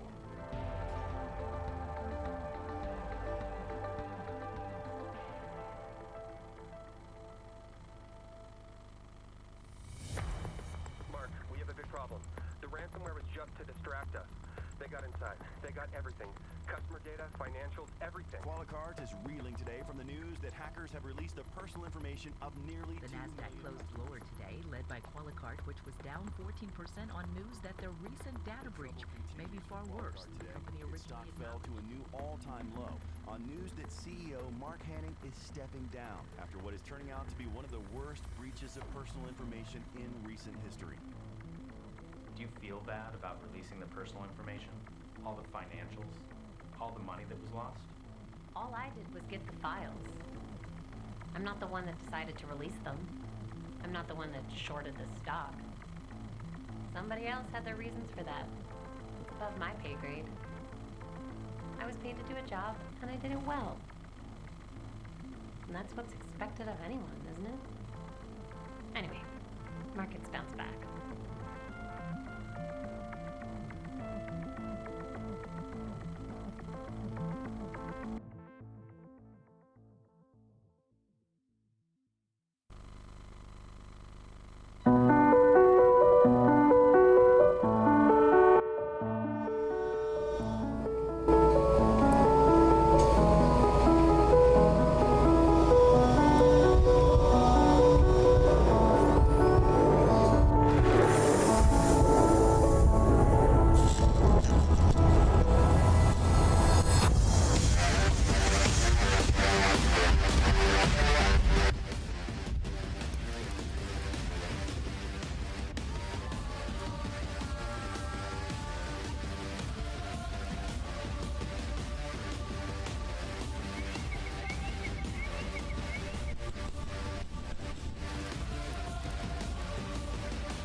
My business has been running online for 8 years.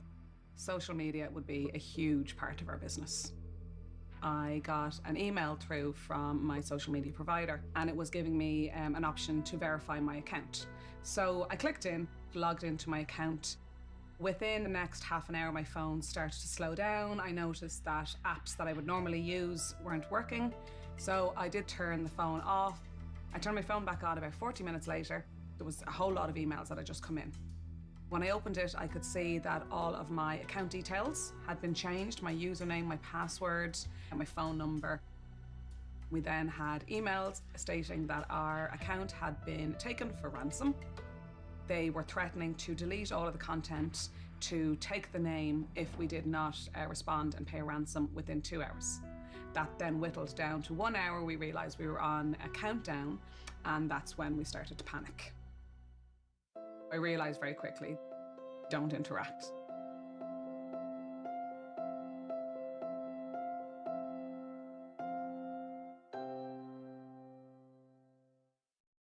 We'd had emails stating that our account had been taken for ransom.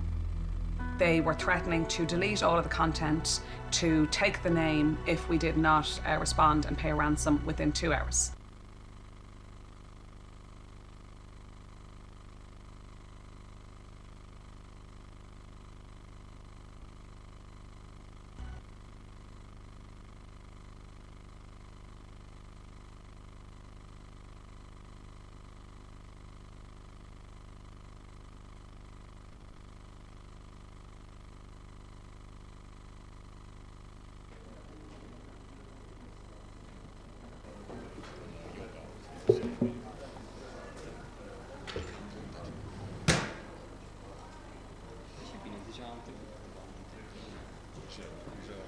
Bună ziua! O să încep așa ușor, poate reușim să-i atragem și pe colegii de pe hol să intre și o să închidem și ușa, dar o mai lăsăm un pic ca să vadă că începem și pot veni alături de noi. Numele meu este Cătălina Dodu. Sunt astăzi aici în calitate de reprezentant de vicepreședinte ANIS. ANIS este Asociația Națională a Industriei de Software și Servicii. Reprezentăm un număr de peste 170 de companii din România în domeniul IT. Una dintre direcțiile noastre strategice în ANIS și ceea ce încercăm să facem este să susținem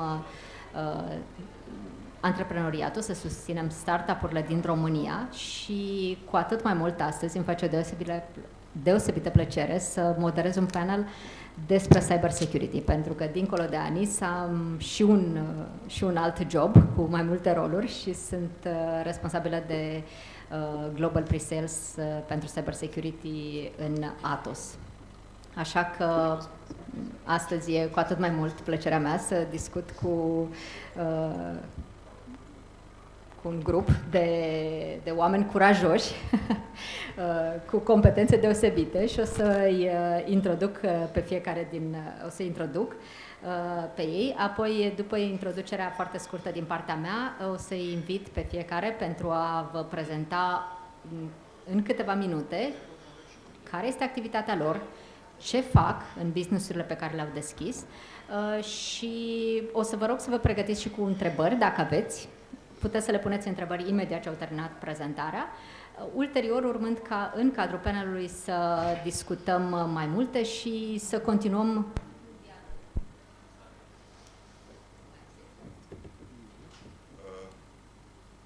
Am închis domnul ușa, cred că apriți că... Hai să vedem dacă pot. Mai tare de atât până se rezolvă problema tehnică. Ne-am dorit să fie un dialog în care să discutăm cu toții ce înseamnă să fii startup în România și ce înseamnă să crești și ce ar trebui să facem împreună ca aceste startup-uri să crească.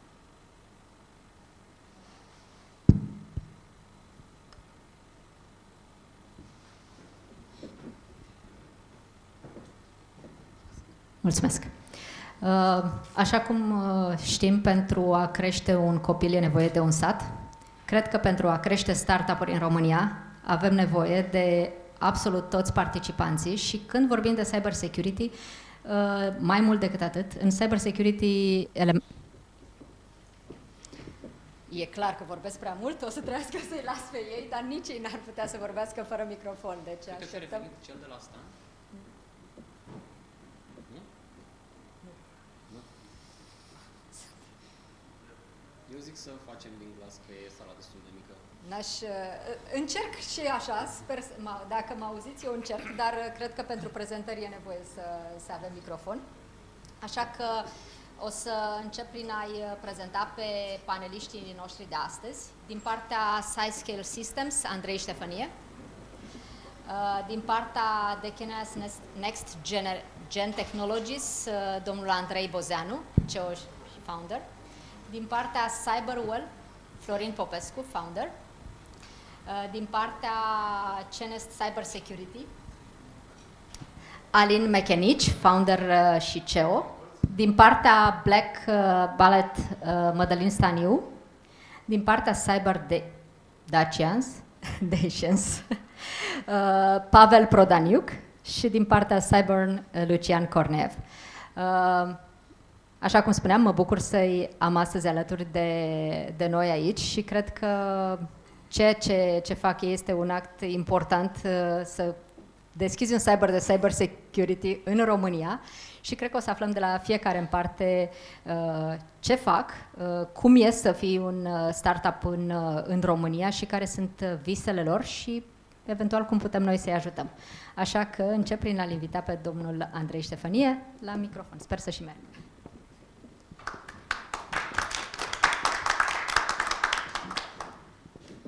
20? Mă aud bine? Da. Is there anyone who doesn't speak Romanian? Please raise your hand, it's all good.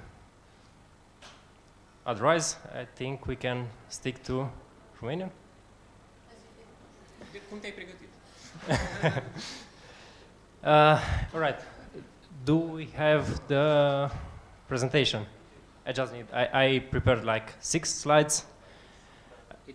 Including, it's on, including the title and the thank you slide, so 4 slides. And yeah, so the slides are regarding cloud security and why it's hard. If you want the short answer, it's because it's complex, of course. The longer answer, it's because, well, when working with the cloud, we have to consider more things. Okay, we can build more things, and I think most of us, most companies want to build more things, more complex things. The infrastructure starts being part of the application because it's what enables the application to actually work. However, that comes with certain complexities and certain responsibilities. Nowadays, a virtual machine can have an identity. It can create users. It can delete users. It can do a lot of stuff. So lateral movement is a concern, a big concern.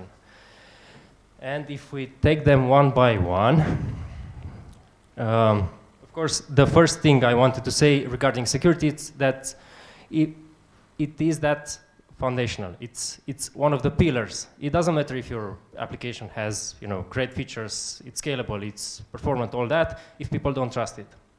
So yeah, that's my point. And next, it's regarding the complex systems, the thing I was talking about. And it's not only about the infrastructure that's getting more complex, it's also the various systems that are interacting with that infrastructure. It's GitHub, GitLab, the version control systems, it's the identity providers. We maybe use Okta, we maybe use Azure Active Directory, Jump Cloud, something else. All these systems have to combine and play nicely together, and we have to understand how they work together. And that's one of the reasons the cloud is hard. What's next? Maybe like this. Yeah, so a few more ideas about the cloud and multi-cloud. Of course, as I said, you have to manage identity. Your employees, your colleagues must be able to access the cloud, meaning that they must be able to create infrastructure, delete infrastructure, whatever they have to do. And for that, again, you might be using an identity provider, might be using SSO. Please do use that. It's still a shame that some platforms, for example, GitHub, still require you to have an enterprise plan to use that, but well, it is what it is. Also, especially if you are going multi-cloud, so use AWS, GCP, Azure, or something else. They are similar but different. There are different ways to achieve the same thing in different providers. Maybe you have to use one service in one provider, but two services to accomplish the same thing. Small differences that add up. As I said, the infrastructure is part of the application. That's a fundamental thing to understand. And yeah, of course, there are multiple reasons for going multi-cloud. The one I've seen the most is regarding partnerships. So the big cloud providers have all sorts of partnership programs, and using their stuff is part of the requirements. All right, some concerns. This is the only reference to Gartner that I have, that by 2025, 99% of failures will be due to some misconfiguration, so the user's fault. And of course, yeah. Now it works. And of course, there is a skill shortage, which we all know about. We also need a large team to manage a large infrastructure. And we also might have a lot of tools, but they are different, and we need different skills to use them and manage them. Of course, there is also the lateral movement problem that we talked about, especially in the cloud, especially when we have to deal with network access, identity access. And one of the key factors that's missing from many tools, because the market is full of tools that does cloud security, is context. Meaning that, okay, they might tell you that, hey, this security group or firewall is exposing SSH traffic. But if that security group is not connected to something, it doesn't really do anything. There's no effective risk in place. So yeah, that's what we are trying to fix with SASCAL. And yeah, that's pretty much what I wanted to say about the concerns that we are trying to address. I have a lot more things to say, but let's keep it short for now. Thank you. If there are any questions. Thank you. Thank you very much, Andrei. And yeah, if you have questions. Yeah.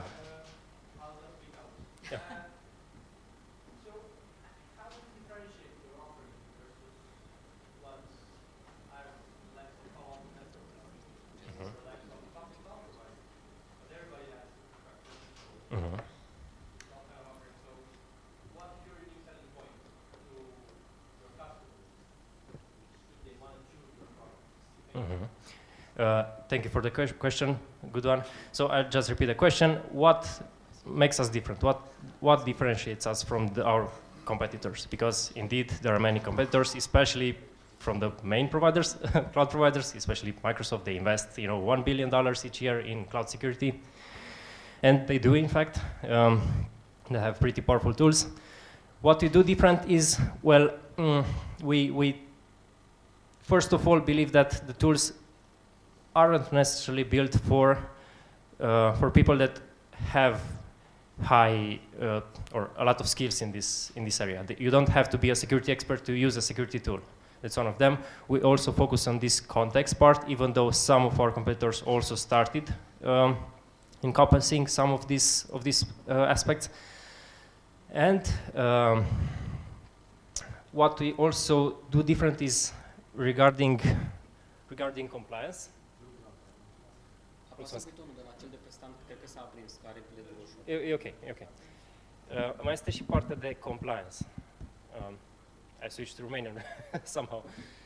There's also the compliance part. So we are building a policy editor that you can just add some words, some part of your procedure or policy, and you link that part of the policy to some actual controls, some things that we look into the infrastructure and tell you, okay, this part is covered or it is not. Those are some things that we do differently. Is it good enough? Okay. Thank you.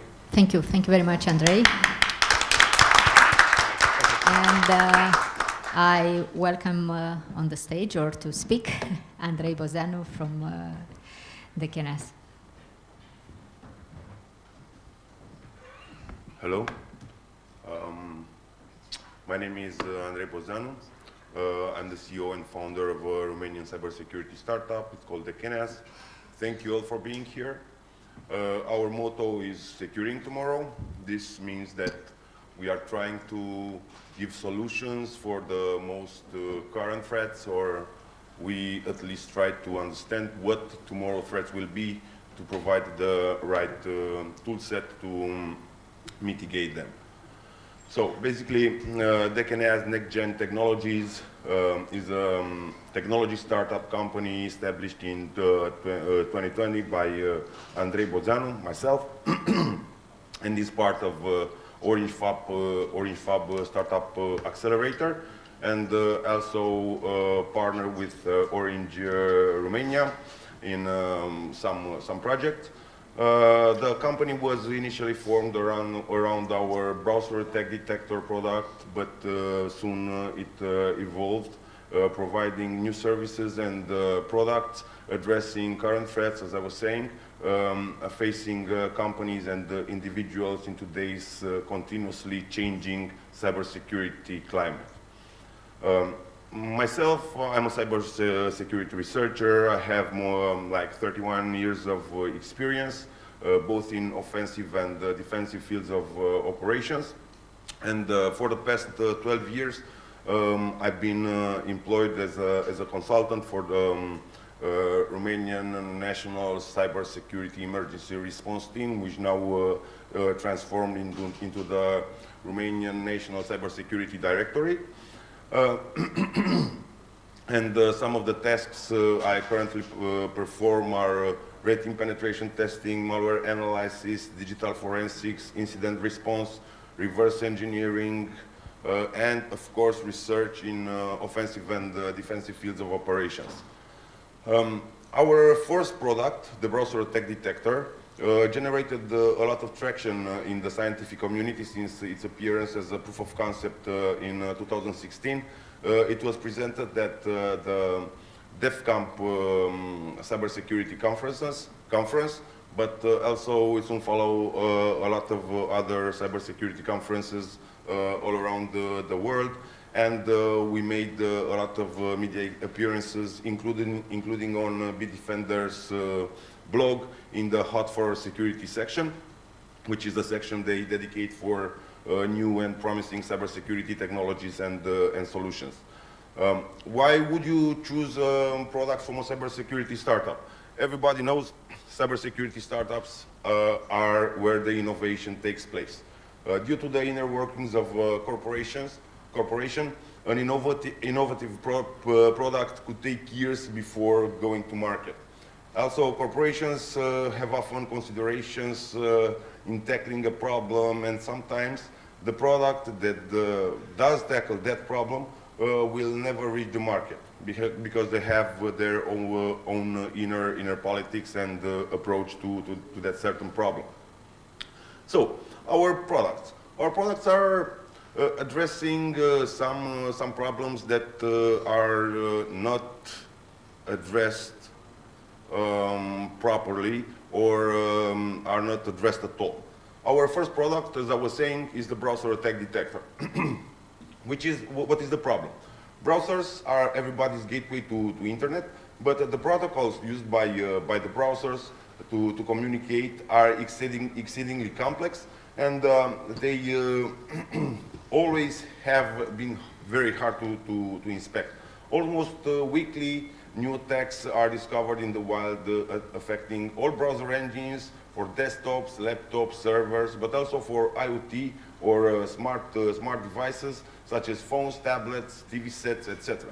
SolarWinds, Uber, Revolut are some of the most notorious and recent examples of how browser attacks can affect a big company.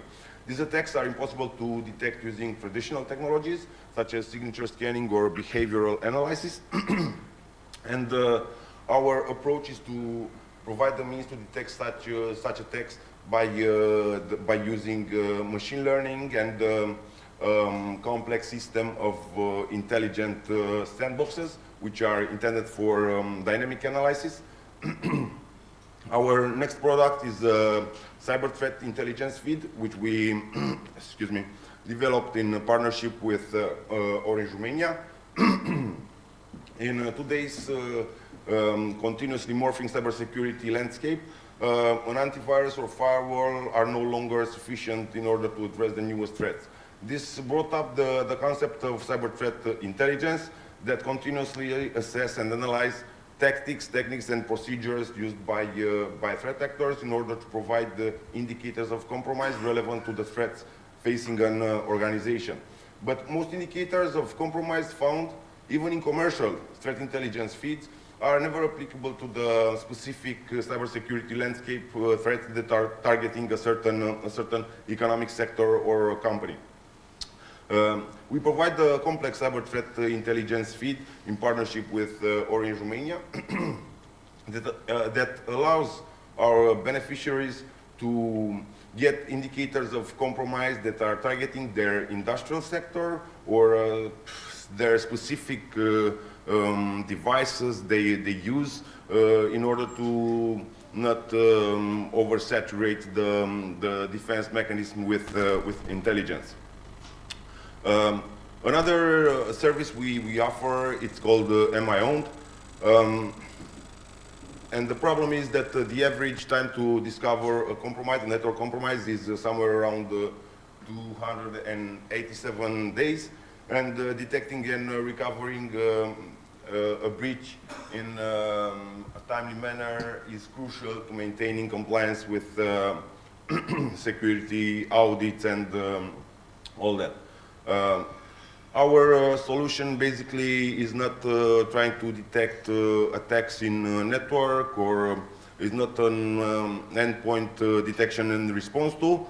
Instead, we provide a set of decoys, which could be, I don't know, Office files, PDF files, presentations, or Active Directory users or SSH users that are monitored. They are created in a special manner that when someone cracks the password or someone tries to open that resource, we get a trigger knowing that that area of the network or that device was accessed by someone who was not authorized.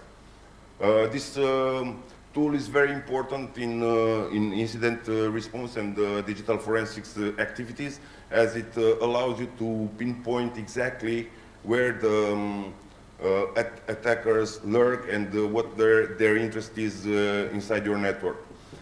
The next service which we offer is a service we offer in partnership with a Romanian financial consulting company. It's called Blue Lab Consulting. It's a service we created as we identified this need with our customers.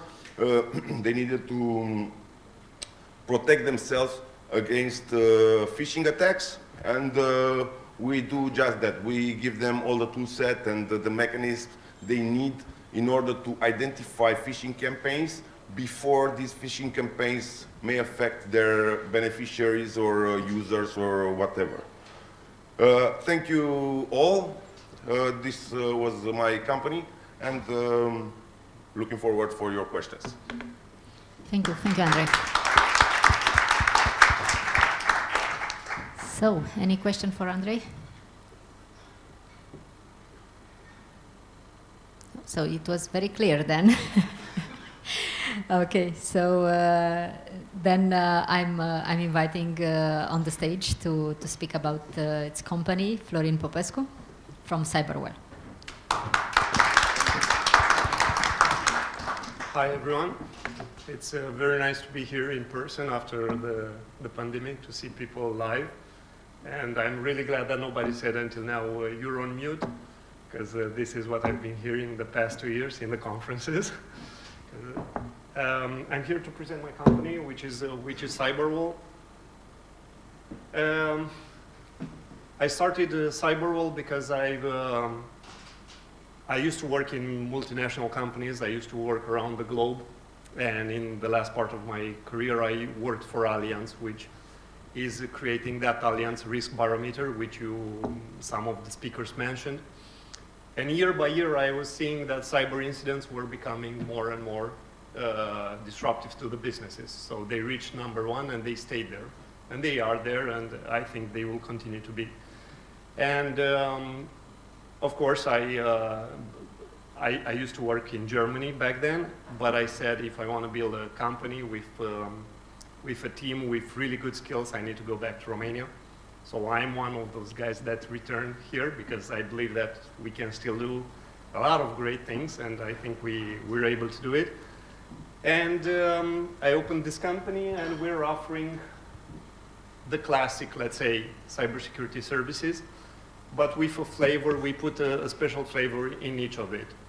For example, most of our services are around the audit, in the audit area. We do security assessments.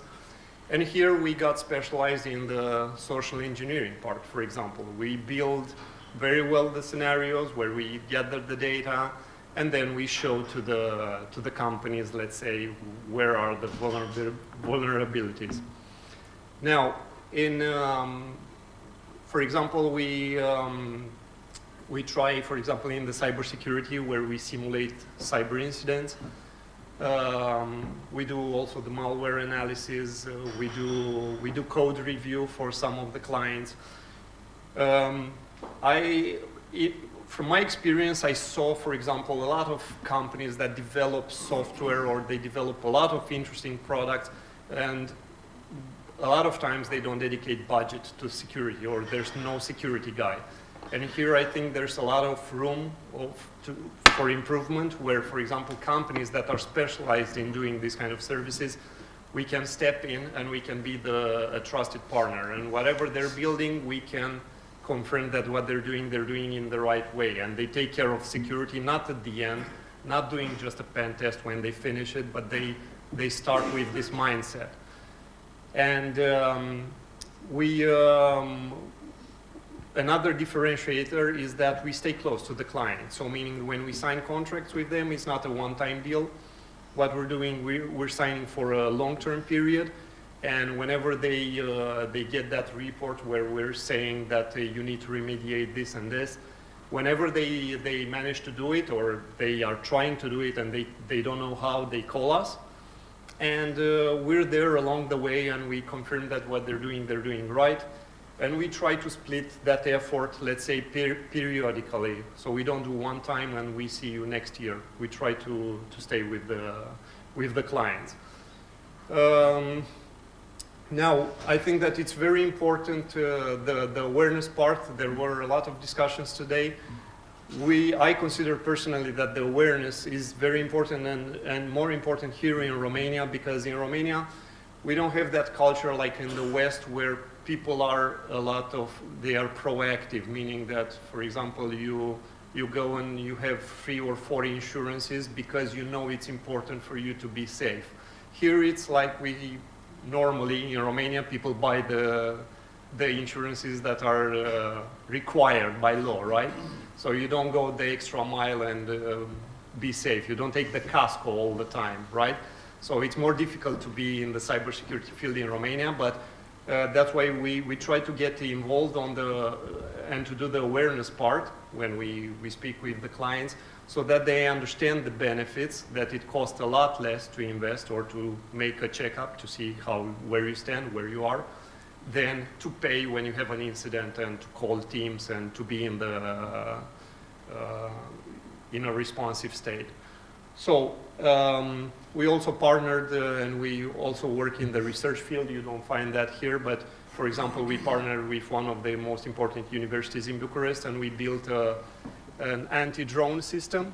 When I say anti-drone, don't think military. We said that we saw the increase in the commercial drones, and now everybody can film you in your own backyard or whatever. So we said it would be nice to have an option at least to get a notification on your phone when a drone is in your space. So we managed to do a pilot, and we're looking right now partners to take this project to the next level because it was a successful one. So we managed let's say, to secure a certain perimeter with this kind of system. So that's CyberWall. So if you need a partner, if you need an audit, the differentiator to answer maybe a potential question is that we don't have the overhead of the big companies, so we can, not every pen test can cost 50K. So that's another plus. And you can always get in touch with us. Thank you very much. Thank you. Thank you, Florin, very much. And yeah, if there is a second question for Florin, the first he answered already, so if you have another question. Okay, then our next speaker here is Alin Mechanic from Chennai's Cybersecurity.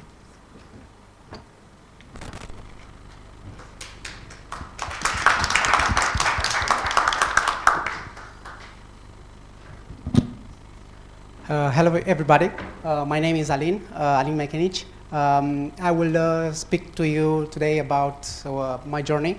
I started Chinese cybersecurity in 2020, so 2 years ago, not so long. It was a pretty tough period, if you remember. We had to stay in house all the time, and it was good in that sense that I had the focus to focus on the company. At that time, as you'll see in the presentation, I hope it works, yeah. So at that time I was living in Sweden, so I used to live there for 12 years, 10 years full-time, and then the first 2 years I was back and forth for the Romanian projects that I was involved at that time.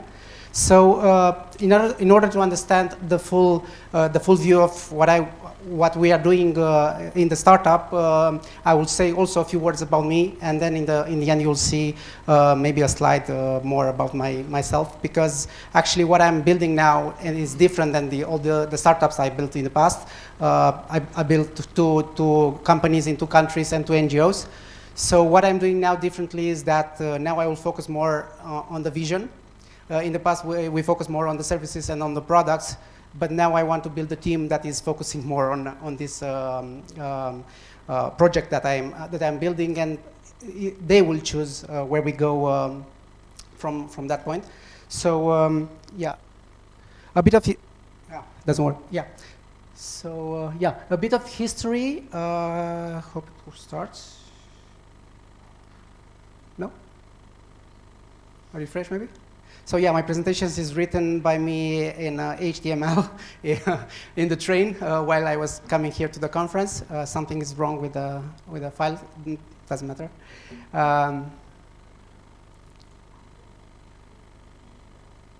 Control R for refresh.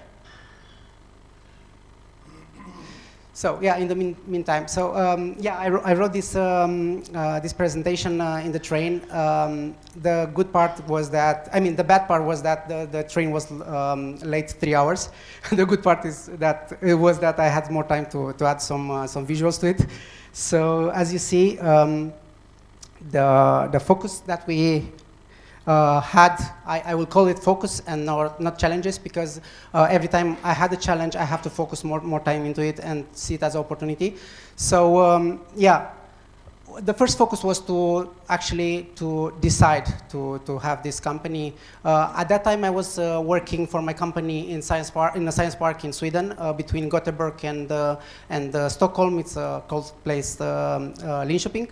And is the place where Ericsson is located, the headquarters of Ericsson. So I've been participating to a lot of 5G trainings and programs made by the company. It's also Saab in that place. There are a lot of drones companies in the region. So a lot of what we could say like war companies who are building night vision for the industry of defense and so on.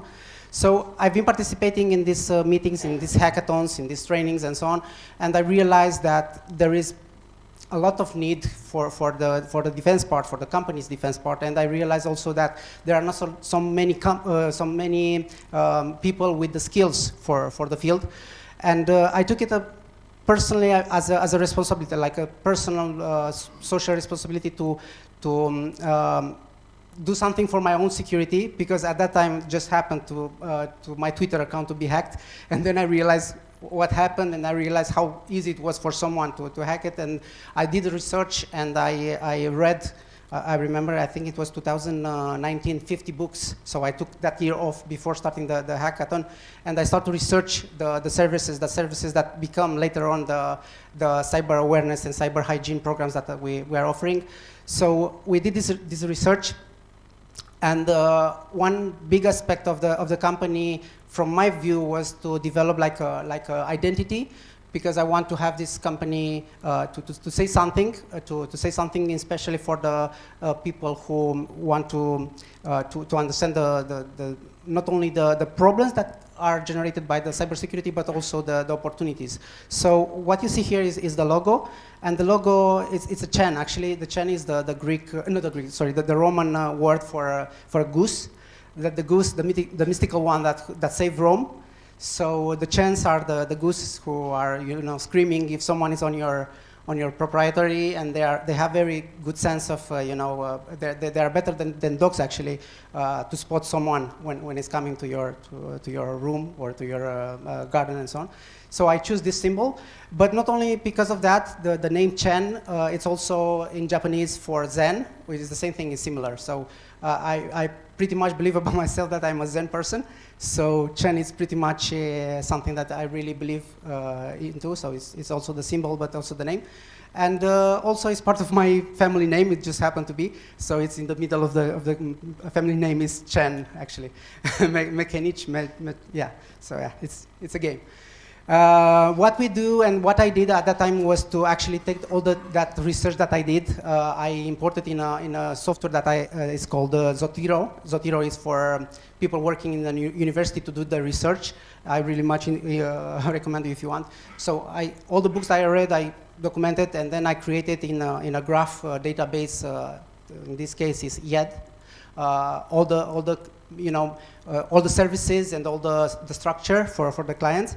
And you'll see why I will show you this later on. Of course, the sales part was a big, but we will talk later on about this part. And now my main focus now is to build a team.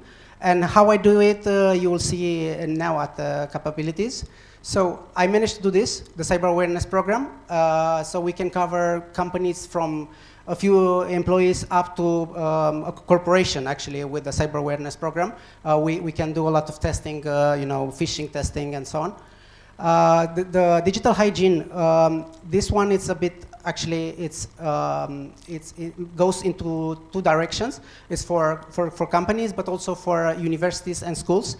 We are working closely with the private schools, and with one of them, we are developing a curriculum on digital hygiene. So I personally go every week for 5 days a week and work with the children, and then document all their questions, and then I transform these questions into a curriculum. And the team that I developed a team with these children, you will see later on, I invite them to a hackathon. So I started in Sweden with a NASA hackathon. It's the world's biggest hackathon the biggest hackathon in the world. And I organized it there, and then I came, when I came to Romania, I also came especially to organize it. And it's very interesting because not only that I find people to join my team for my company projects, but also I motivate youngsters to get a good sense of what is technology and how can develop themselves and remain in the field. So it's yeah, you'll see, it's an attraction part. So cloud security is also something that we do. I used to do it in the science park, but we do it now. And next, this one is not yet developed, but I found a team, and we are still working to make the services, and next year to have red team services. So we cover blue team, red team, and I will show you in a bit. This one is actually 2 weeks ago. This is news from Antena 1 Observator. And you'll see here people with different ages working together to solve NASA challenges. And this one is just one of the hackathons we do. We do also hackathons for companies. It's part of the cyber awareness program that we developed. It's actually how can you train a group of people on cybersecurity. If you stand in front of them and tell them how bad things can go, it's one thing. But another thing is to involve them and show exactly live what can go wrong, and even them are able to hack the colleagues. So we do this very interactively in a cybersecurity, in a hackathon way. And for the next year, we already have, I think in March, we didn't decide it yet, but in March we will have open hackathon on cybersecurity. So if you are interested, we can talk about this one. And I don't know if I still have time, but I think I do have two slides. One is a product that we are building, because one of the clients we have, and we work closely, we realized that they have some needs, and I also had this idea to build the operating system based on one of the Linuxes I used for a very long time. And they said that they will, they will buy the solution and also pay in advance for some development. So next year we will launch an alpha version of operating system, security operation systems for this thing. And then because we already have the content, we will start the Chinese Academy. And we are still thinking about the shape of it. So actually it's a company product. So had to generate money, but in the same time we want to make it a bit social, so other companies can also be involved in the project, in the academy, so they can train their own employees or help youngsters to learn the skills that they need to, and then to employ the people with the skills. So this is the vision that I'm developing. We are still looking for trainers and mentors, as you see. So if you are interested, join us, send us an email and so on. And yeah, about myself, I really like electrical motorcycles. I'm a big fan of them, and yeah, I like to build companies. I like to build security solutions and strong cultures. So yeah, that's. Thank you. Questions if you have. So, any question for Aline while Madeleine is preparing? So many interesting things. Thank you for sharing this with us. So then I will invite Madeleine Staniu from Black Bullet to speak on his company and project. I think I left my motion on. Oh no, they are with me. Okay. Thank you, Katerina, for the introduction. Thank you, organizer, for having this event and having us on this stage, because it's very important. Because it's very important for us as a startup and companies at the beginning to be in this journey and to present our capabilities and what challenges that we have and we will have from here, and this is very important for us to share with you. And my presentation for today is about sharing with you some challenges that we have and a few words about us. So in the next 10 minutes or 9 minutes, I will speak about this. So we are a software development company. We started as a software development company, but with focus on cyber. It will be great that we have Black Bullet presentation.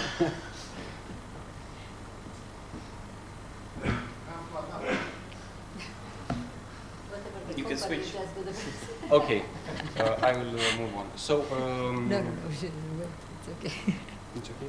Yeah, it's okay. We have time. Can.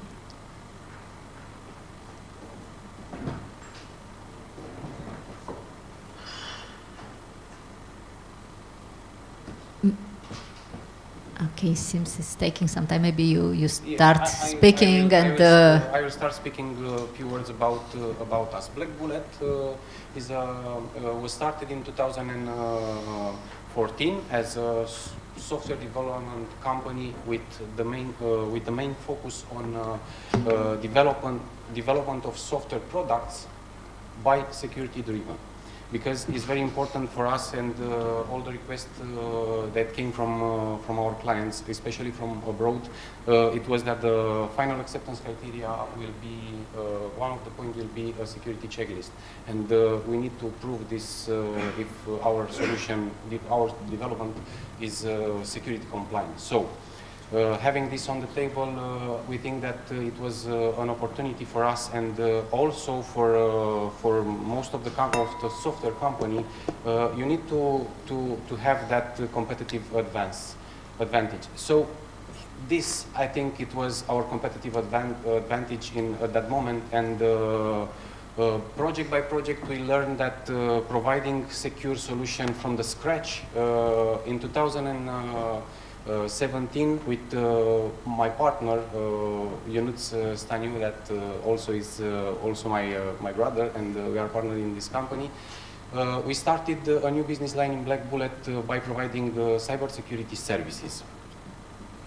Now, as we speak, I would like to offer you a short landscape about a simplified landscape about what we offer. So, in this cybersecurity domain, is very important to know that cybersecurity is quite complex. So I will try to simplify, and Black Bullet offering solution in offering cybersecurity services, and with focus on strategic security services and technical security services by providing vulnerability assessment, penetration testing, policy and governance, part of information risk management, and also awareness and education program for our clients.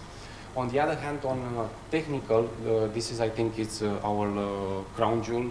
On technical security services, we provide public infrastructure implementation. So, as you know, the PKI is quite complex and quite hard to understand, and you need proven experience to have capabilities to implement PKI solution. Having this on the table, I will give you some I don't know, motivational facts, figures that we have at this moment. I don't have the presentation, but there are some statistics behind. I know everyone knows statistics, and everyone knows that human element. It's one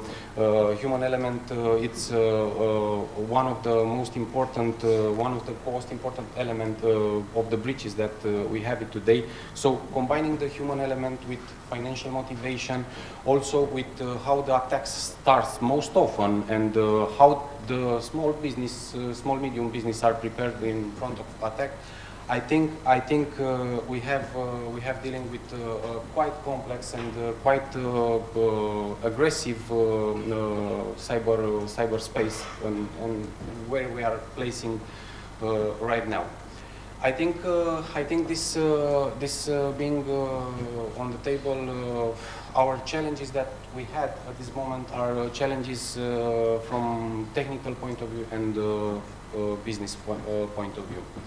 I will try to give you, from our experience, an example from technical point of view, the challenge from technical point of view, because all the clients they said is not gonna happen to me, and all the clients are very skeptic in having a security check.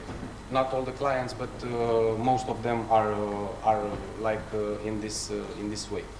So I will start by giving you, from technical point of view, one of the challenge that we had by combining and implementing PKI solution, because PKI solution, as I told you, it's a complex one. So by designing a PKI solution, I think it's an essential part for of implementing it, and I think not everyone knows all the moving parts from that coexist in a secure infrastructure. So in this way, Having a high complexity of this PKI solution, I think the most important part is to have a well documented procedure that can be used by any people that are using crypto materials. On the other side, on the business side, I am biased a little bit, but I think this is the point that triggered the technical challenges. On the business side, we are facing a lack of policy and governance, a lack of segregation of duty, a lack of understanding the cybersecurity as a whole, and I don't know, there is, for most of them, what-if plan and the cyber resilience plan. Having this, the missing piece of this puzzle also is the financial resource and budgeting the cyber security checks periodically. At the end, what we can do is to learn from this and to put our skills and capabilities in a way to continue in a continuous help. So how we solved most of our problem? First thing first, I think it's quite important to understand the client business requests. First, when you understand the client's business request, you can align the request with the scope. Having this alignment, the business request with the scope, you can have a plan. And in cybersecurity, as in software development and in any activity, the plan is having the plan is very important, because having a plan will give you a clear picture that can be explained in a simple way to the client to understand what are the risks. Having all of this, you can promote a continuous education and awareness with your clients, and will not forget, because any specialist in cybersecurity will use software solution platform, and but all the specialists, they need to improve skill improvement, and here we can have a continuous investment in our people's skills in this sector, and because we need to incentivate their creativity. The creativity is one of the most important pillars that we have in cybersecurity. What we are doing, we are learning from mistake, and we are driven by results, because all the know-how that we accumulate in this process in this year, we capitalize the know-how, and we would like to turn into a software product at that moment. But this is used for with our partners. In our ongoing project on VAPT or PKI implementation. So increasing this, also increasing the effort of security awareness and ongoing education with also partners and clients will give us quite a clear picture. Think about that. Last year, the duration by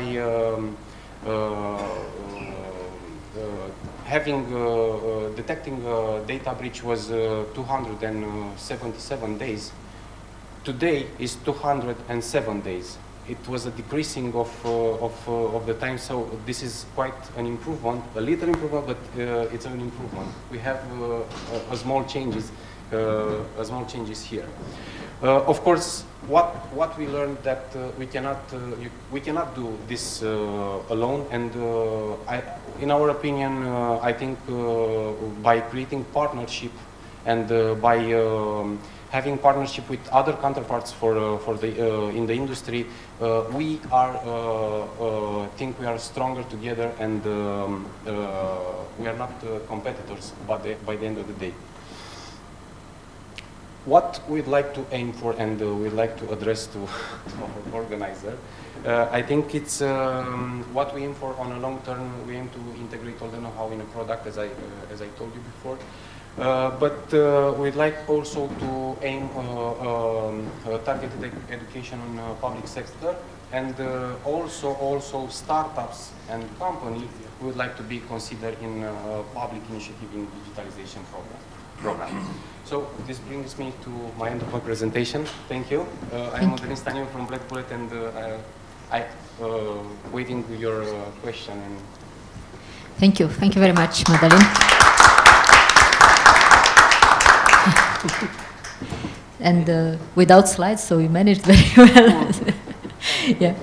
So, any question for Madalin? If not, I invite you to take seat, and we'll continue with Pavel Prodaniuk from Cyberdations.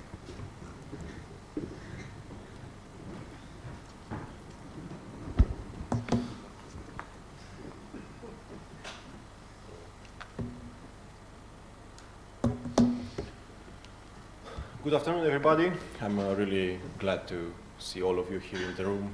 It's a really pleasure to meet you all in person. Yeah, since the COVID, when we had like the meetings online, but yeah, it's really nice to see all of you here in the room now. My name is Pavel Prodaniuk, and I'm the CTO of a recently established company in Romania. I'm a technical guy at heart, so yeah, I represent Cyberdations.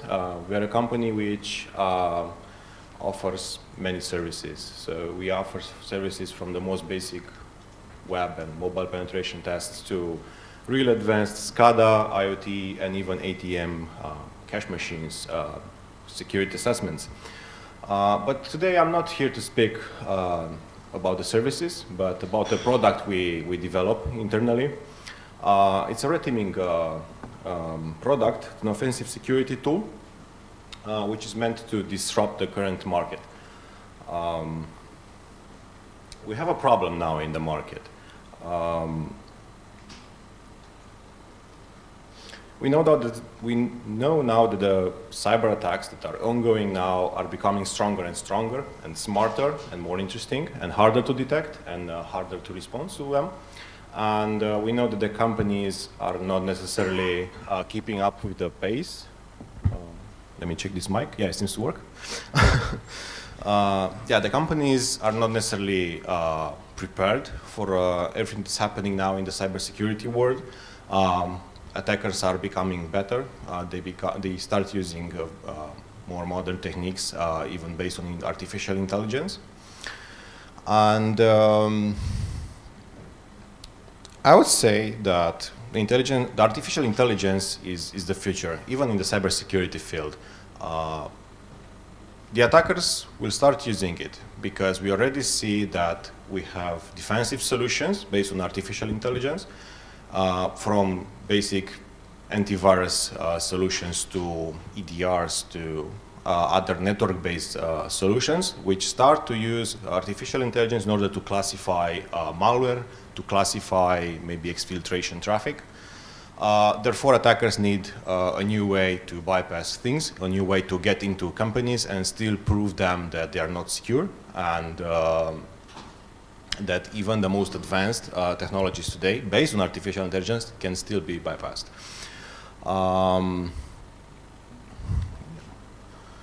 Yeah, even the European Union needs a way to counteract with the latest threats coming from outside the European Union, because of course everybody's fighting into this new domain and is trying to improve their techniques, is trying to still be disruptive and influence the politics of countries. So what's our solution? We propose, in essence, an offensive security tool. There are offensive security tools on the market, but all of them provide only specific coverage.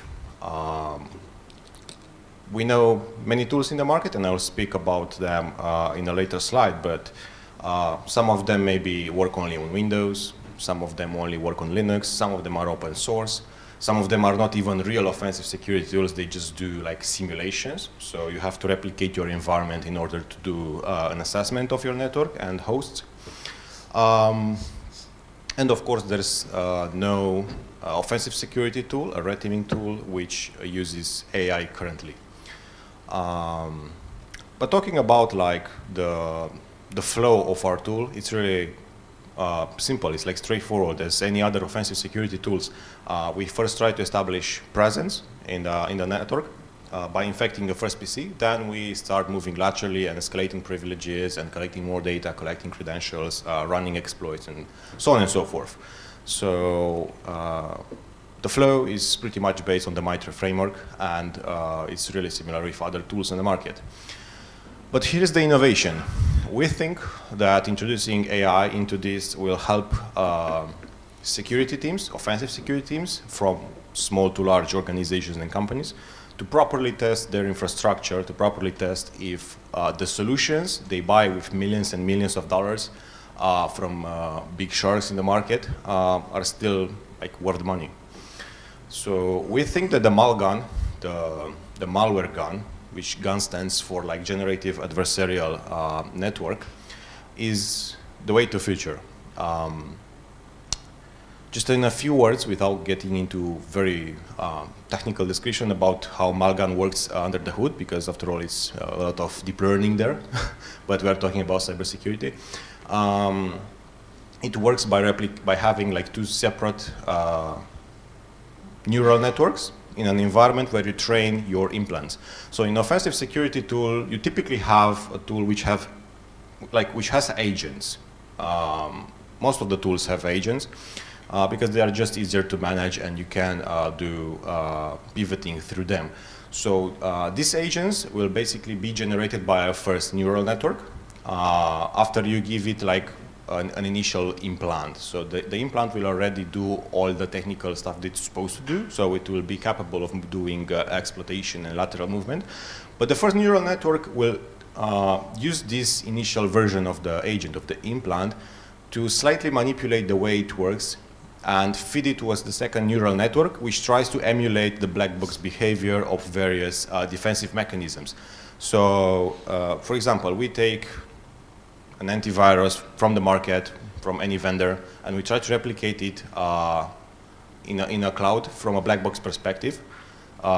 We played a lot with it in order to understand when it fires detection and when it doesn't. And with these two neural networks, we play so much with them and basically train with a lot of GPUs in order to make the implant bypass all the protection or to bypass all the ways that the black box antivirus system uses in order to, all the mics die now. Okay, they are back. In order to bypass them, to still prove that they are not that effective, and in reality you can still get into the network of an organization. We've demonstrated some traction already for this. We had an initial and good conversation with an investor from Singapore. The investment was over like €1 million, but unfortunately the deal did not successfully completed due to IP concerns. Then we had another traction in the Middle East when the military academy contacted us, and he was really interested in this kind of offensive security tool with machine learning added to it, with deep learning added to it. But again, due to other IP concerns and white label version, that deal was not able to successfully be made. And also, we have in our team a former NATO cyber ambassador, which proves that our vision and our way of doing things and our way of constructing offensive security tools is worth the attention. Yeah, I said that I will be talking a little bit about the competition. So we have there like a 2D graphic with prices and if the tool is like real or just a simulation. And we see that like most of the tools are just simulating the networks, because I've seen many stories from CISOs and CSOs that they are too afraid of really testing their network.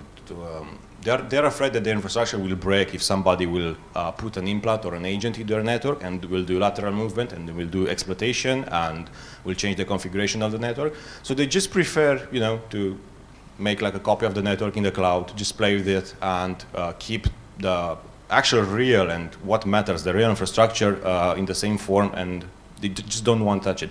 And we don't think this is the way of doing things.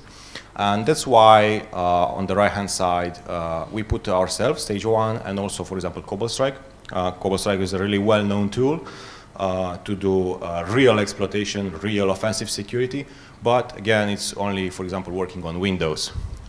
There's a lack of tooling in the Linux and macOS area. Just a few words about us, just to keep it short. We are a team of 5 people. Felix, our CEO, which is also a former, has been previously working at the United Nations and collaborated with the Romanian government. He's a lawyer, but also a security ambassador. We have Timo Koster on our side, so ex-NATO cybersecurity ambassador. He really thinks that our vision is good and is the way to go in the future. And on the last row, we are all 3 core founders, the technical founders of the company. That's me on the left and the other 2 guys. We have strong backgrounds in the technical field. We all come from a security background. I have practical experience being in the Romanian national team of security, also working as a security engineer for Facebook. Tamas, being a former Defender engineer, and also we have Paul on our side. This is in a nutshell stage 1, an offensive, a new way of doing offensive security, a new offensive tool which plans to add machine learning to it. Thank you. If I have any questions. Thank you.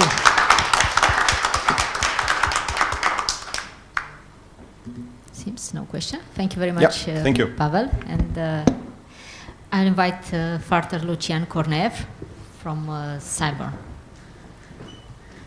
I think I'll start talking now to save time. It's okay. I think I'll use this thing.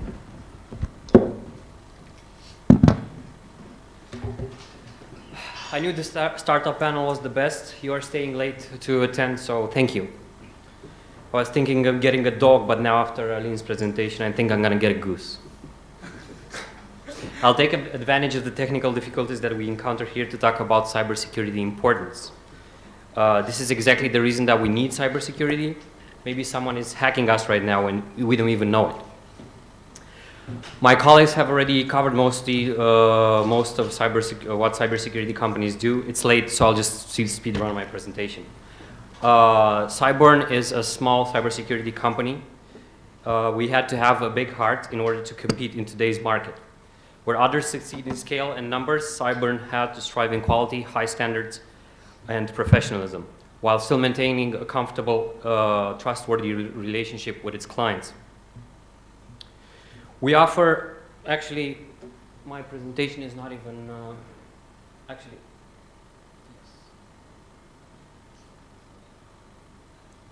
we offer what you see on the slide. I removed that from my presentation to save time. All delivered by strategists, engineers, analysts, governance experts trusted to protect organizations everywhere at all times. Our experts have significant experience in offering state-of-the-art monitoring solution, best-in-class incident response services, tailored strategic cybersecurity consulting with IT services management certifications, both at individual and at organizational levels. Our extended detection and response service maintains seamless integration with our clients' IT infrastructure and processes. We deliver optimum levels of hardware and software integration, enabling analysts to rapidly detect threats. We can utilize existing client tools or act as security integrators to recommend and implement open source commercial or off-the-shelf products. As is with every cybersecurity company, the incident response and monitoring rely on the efficiency of the internal processes. But no matter how good your services, how good established your processes and certified your workforce is, time can still cost you. Time spent working, developing, and managing various tools. Let's make some math. I'll need you all to pull out a piece of paper. I'm just joking. I'll make the math for you. One tool for Ticketing, one tool for log viewing and forensics, one for client communication, one for procedures, workbooks, one for reporting. You get the gist. If you add the time loss shifting to all those platforms, times every day, events per day, times multiple clients, you get a lot of lost time. Not to mention the struggle of having to organize them on multiple screens. Oh, I see that the presentation is a bit sketchy. It was fine when I did it, I swear.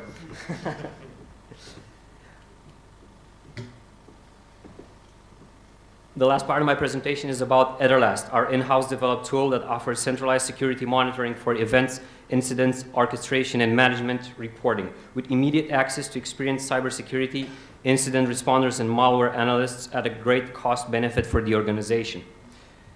Ederlast is a versatile detection and response platform that allows you to promptly detect complex threats, analyze them, and respond from a single pane of glass.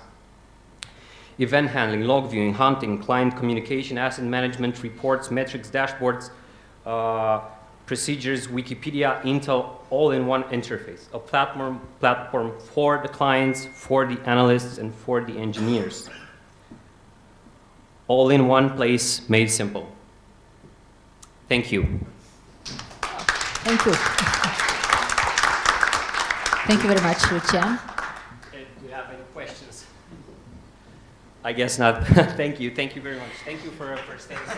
Okay, so yeah, thank you all for presentations, and I think we heard a lot of interesting things from products, trainings, and different angles of cybersecurity, which I think it's really nice to see on the same stage. Then I will start with a question, but I think it will be really nice to have a dialogue, to have a conversation here. I think that will bring more value to all of us out of this hour that we have in front of us. So I will start with a question for all of you, and then we'll continue with more specific ones. So all of you either had some experience with startups before, or went outside and came back to Romania. So you have an experience on what it means to build a startup, and at least with the one that you presented. So, and also talking about a startup in cybersecurity, we do know that cybersecurity is also about cooperation. There is a lot of work that we have to do together, regardless in what way companies do compete. There is a strong need to collaborate. So how do you find the Romanian environment, and how do you use this environment? How you are connected to this environment? What do you expect from this environment? So who wants to start? Do you have mics? I can say a few words. Actually, this is my first time attending such a conference, and I think that this is actually a step in the right direction. I'm pretty aware this kind of conferences were being held longer before than I started attending them. But we did see. No, it's okay. I'll just do it like this. No. Oh, sorry about that. We did find it as a struggle in the beginning, but now we do see a collective effort to work together and to work for not in the competitive way, but in the cooperative way, because we all have to we can win from that, and there's if people realize the importance of cybersecurity, there is definitely no shortage of that on the market. So, thank you. Thank you. So, anybody else that wants to share with us? So as I said, I'm here just for, 1 year and a half. I'm back in Romania, so I cannot answer exactly. I don't know how is the whole infrastructure of helping the startups, especially in the cybersecurity field. So what we did so far was only with our own strength, but definitely we are interested to see and to find help around and collaborate more and stuff like that. I've seen outside. I can answer to a question from the other way, how is, in the place I've been. But I would be happy to attend as many, conferences like that, like this one as possible. And I'm very happy that these kind of conferences are happening. And I would be also happy to hear that there are a lot of, infrastructure, actually, I would say it that way, infrastructure for the companies to grow. So I don't know exactly. Maybe you guys know how to, to answer better to this question. But I'm open to help, and I'm also open to ask for help. Thank you. Thank you. Andrei? Yeah, from my point of view, it's really important to believe in yourself and in your product. Because if you do and you continuously work on your product and developing your startup, people will come to you. This is normal. And the thing is that a lot of people, of investors, not only in Romania, but all over the world, are continuously looking for cybersecurity startups. And as a founder, my biggest challenge was to avoid investors that were not compatible with my mindset and my view of doing things. Great. Thank you. Maybe I have something to add. So the environment, it encompasses a lot of stuff. Finding good people to work with, finding connections, finding events. And regarding the technical side, like software developers and such, we had good results in Romania. All of our colleagues are Romanian. And in fact, people keep applying to us. We can no longer accept for now. What's missing, I think, is regarding less technical people, salespeople, people with more connections. I think that's what's missing from Romania, and it's a shame that we have to rely on others. Regarding the private funding, this part, we also had good experiences with Romania, so we attracted close to €1 million just from Romanian funds. I think that was just fine. So I think the environment is growing and it's going in the right direction. Thank you. Maybe. I wanted to say that it's the sales guys are there, but for the big companies, so it's difficult at startup level to afford yourself a sales department. So that's difficult. So as a founder, I'm playing a lot of roles, right? I'm accountant sometime, I'm the team lead, I'm whatever. So this is I don't know if this works, because I think we have a persistent threat every time the door opens, the microphone shut down. So, but that's another issue.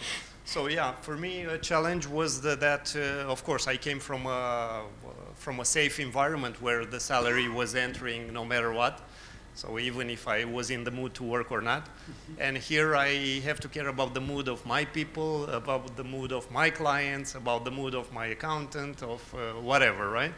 So this is a challenge because it's, I don't know, for people who have experience with startups, it's okay to fail and to restart and to rebuild. And I think this is, I think that what we're talking about in cybersecurity and the scarcity of the people is because we don't form people from universities. I mean, only in the last couple of years I saw some programs and some movement, And only if the people are aware of the importance and they start to consider cybersecurity just like any other IT subject, only then we'll see in the market enough people that can fill up the roles. So I think it starts with from the education part, and then, of course, we would all benefit from the new generations. You raised one topic which I was prepared to ask, but then you put it a different flavor. So I was prepared to ask if it is hard for you to find people or to bring technical people to your companies, as we know there are a lot of companies on the market, local, internationals, that are trying to recruit. So how hard is for you to bring technical people, technical experts to your companies? I learned here that it's not so hard. That it depends on the role. So, of course, it depends on the role. So we had not no issues, but it was rather easy because they just applied. So we managed to find, React developers and Go developers, even though that's a bit harder.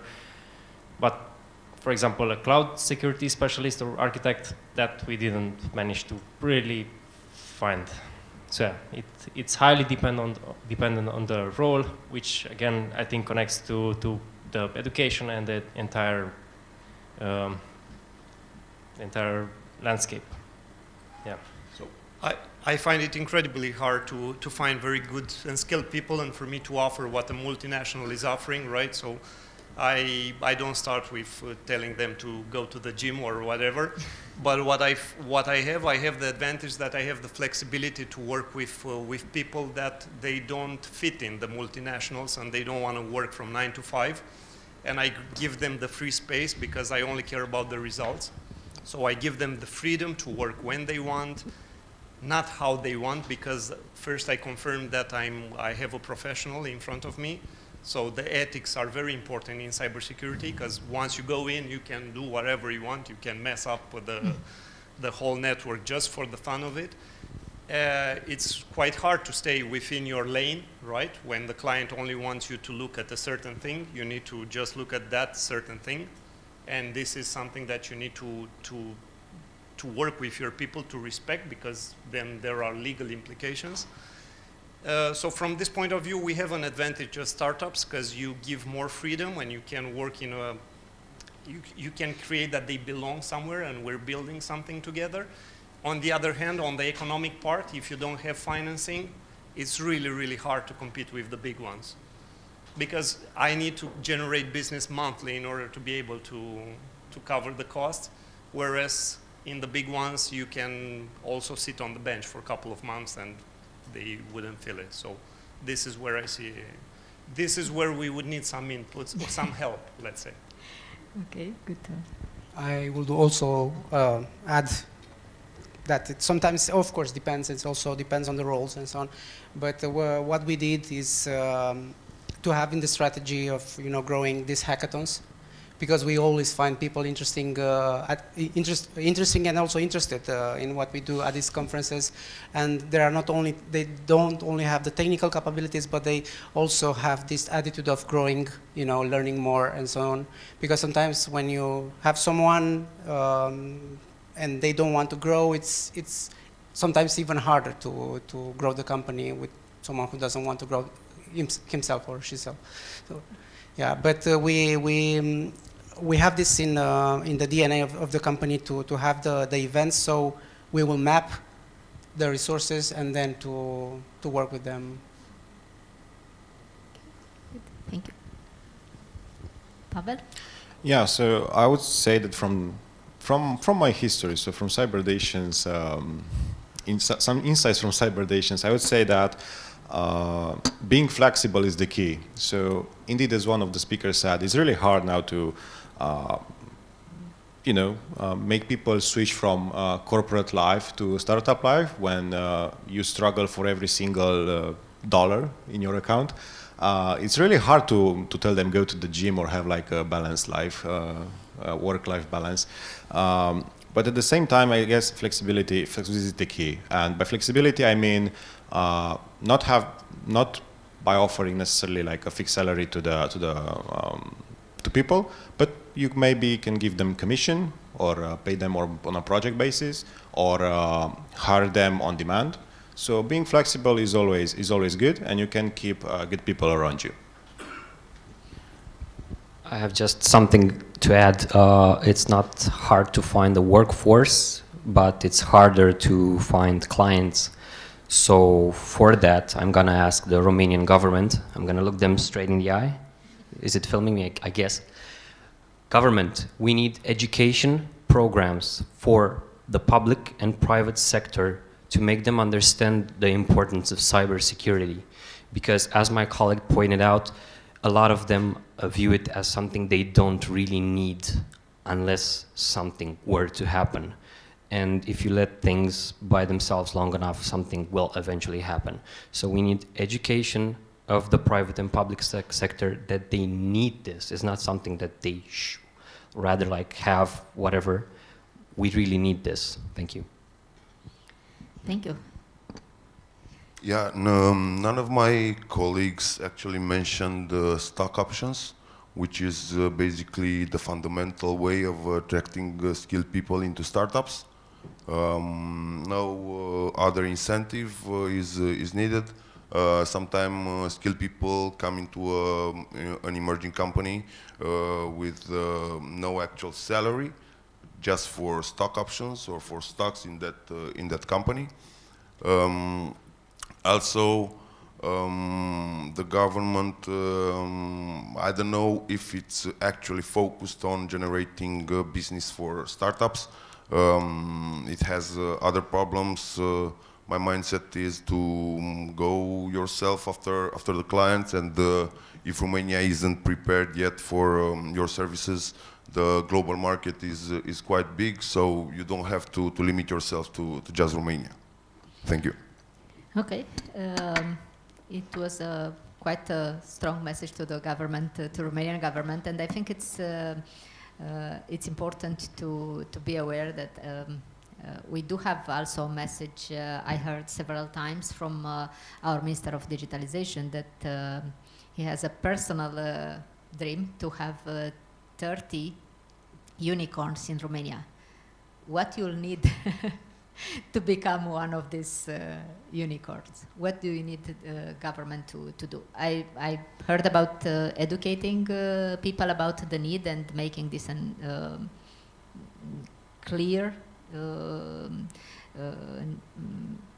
requirement that they have to either to comply or to understand to implement. What else would you need? A unicorn means that you gotta have an ARR of 1 billion per year, and I don't think this is. It's a value of the company that. Yeah, or depends. It was value a few years ago. Now it's ARR because the market is growing a lot.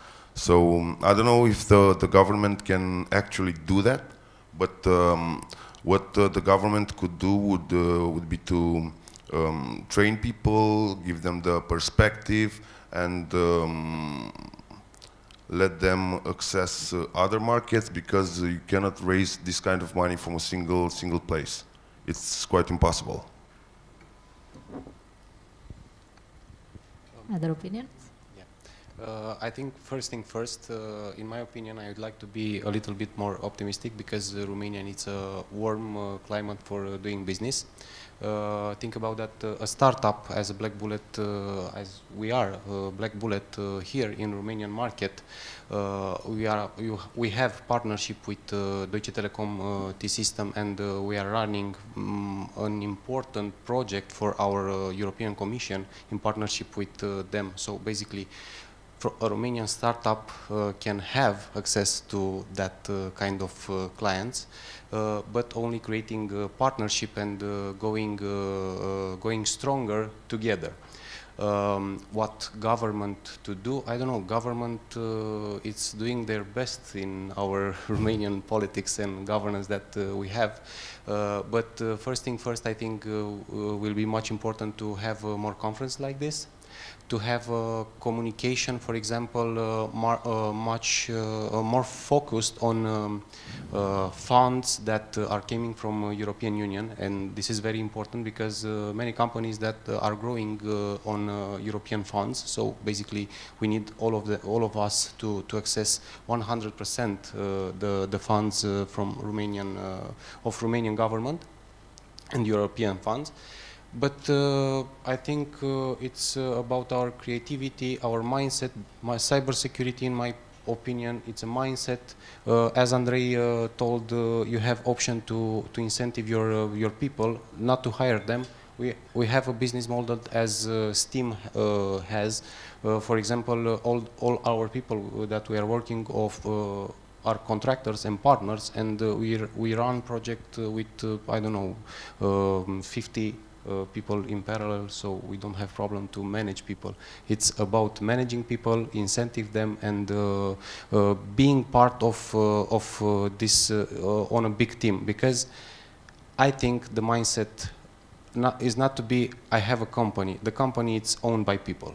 This is our mindset, and I think in this way, government should take a look and said, we are our business climate is owned by the companies. Thank you. Anybody else? No. Thank you. So the question was regarding unicorns, right? Building unicorns. Maybe we can take a look at Israel, because they managed to do that, and they managed to do that through the help of the government. Well, actually, through their entire system of education and all that. What I think, after studying their entire system, is that the main thing that they managed to do was to make being a high-performant, person and company. That's cool. That's something cool. That's something that people desire, which I think we still have some work to do on that side. Yeah, that's what I wanted to add. Thank you. Maybe any other question from the room for our speakers here?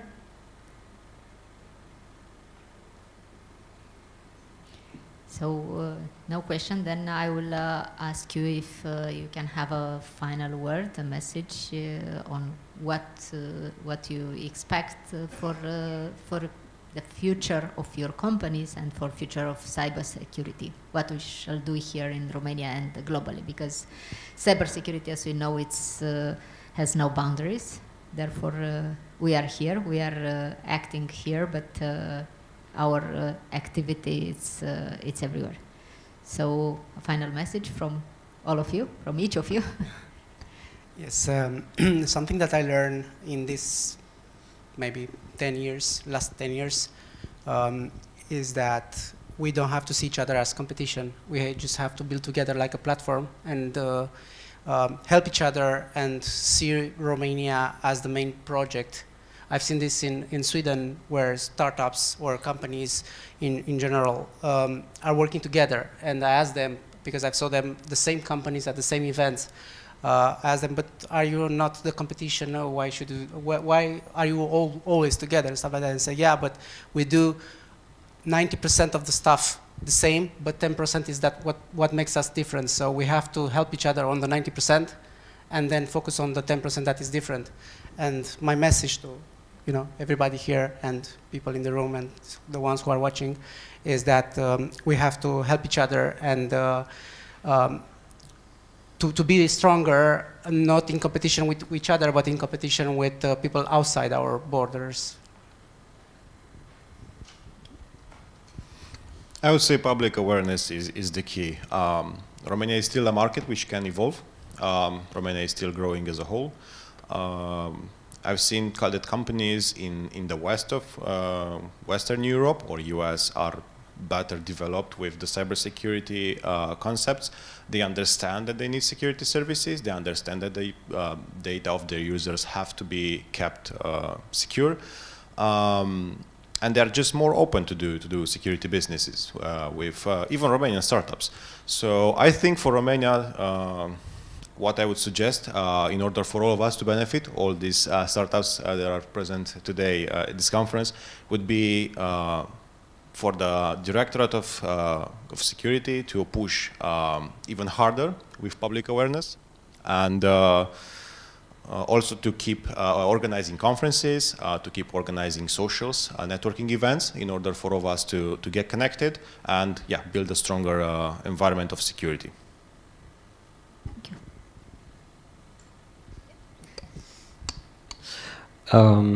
I guess that, as my colleagues pointed out, if you have a dream, it is much easier to be realized in a startup. I'm going to focus on startups since this is about the success of startups. So if you have a dream, you can more easily follow it in a startup. And I know it's going to be hard work, but the reward is going to be even bigger than anywhere else. So you cannot win unless you go out and play. So everyone that has a dream and wants to start a startup and wants to join one because they think they can do great, we and others like us await them. Thank you.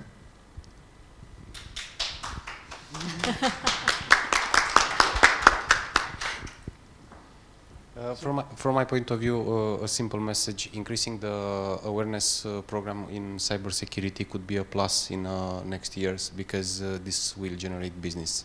This is simple. So, from my point of view, I think that the Directorate is doing a fantastic job, because, to be honest, this conference felt like it was organized privately, which doesn't happen very often with national structures, but this one really felt that it connected the public and the private sector very well, and it had a nice flavor. I think that the Directorate, what they can do, and I think they are already doing, for example, I can take an example, the NIST directive, okay, because they published all the auditors that got the certification. So now for the companies that need this kind of audit, they can go and they can check which companies they are. And I think everybody who is on that list saw some traction, because people try to get an offer from everyone. And I think this should be done not only for the NIST directive, but I don't know, for the companies that are vetted by the National Directorate, they can promote them more, right? Because there are a lot of businesses that don't offer essential services, and they are interested to take some security services. On the second part, on the cooperation part, what I would like to do more, what I would like to see more is actually, for example, when I have a client and they have a very specific request on a cybersecurity service that I don't offer because I don't have the right personnel, I would like to be able to go to Andrei, for example, or to any other colleagues here and to say, hey, I have this opportunity, let's do it together, right? So it's not like, it's like, what's your mandate? Let's agree on something and let's deliver it, instead of me just saying no or saying I'm full or whatever to invent something. So this would generate business, and I think that, as we said, cybersecurity personnel and very skilled individuals are so rare that you need to pick the right guy for the right job, and you only can do this with collaboration, because I cannot have them, let's say, on my payroll forever, right? So we just need to collaborate. Thank you. Okay. On top of what Florin said about collaboration, I just want to add like a small thing. Recently in Romania, there was established, it's called CISCOE, which means a cluster of excellence in cybersecurity. There's a cluster in Romania founded recently with many cybersecurity companies. The goal of that cluster is to connect with everybody and share opportunities. So I really encourage all of us here on the stage to join the cluster. We are already there, Cyberdation is there, so yeah, we invite you all to join and share our success together. Okay. Anybody else? So I think we are about to close our talks today, and before thanking you all for participation and for very interesting presentations you made, I cannot close without inviting you to join Anis as I'm here today as Vice President of ANIS. We are in a strong collaboration with the Directorate. We are working with authorities, but we are a group of private company. We are an association of companies, and there is a place where big companies, startups do meet. We have a task force on cybersecurity, so we are more than welcome to join us there, and I hope we can see each other. Thank you very much for your time and for sharing, and I hope we will work together in many projects in the future. Thank you. Thank you.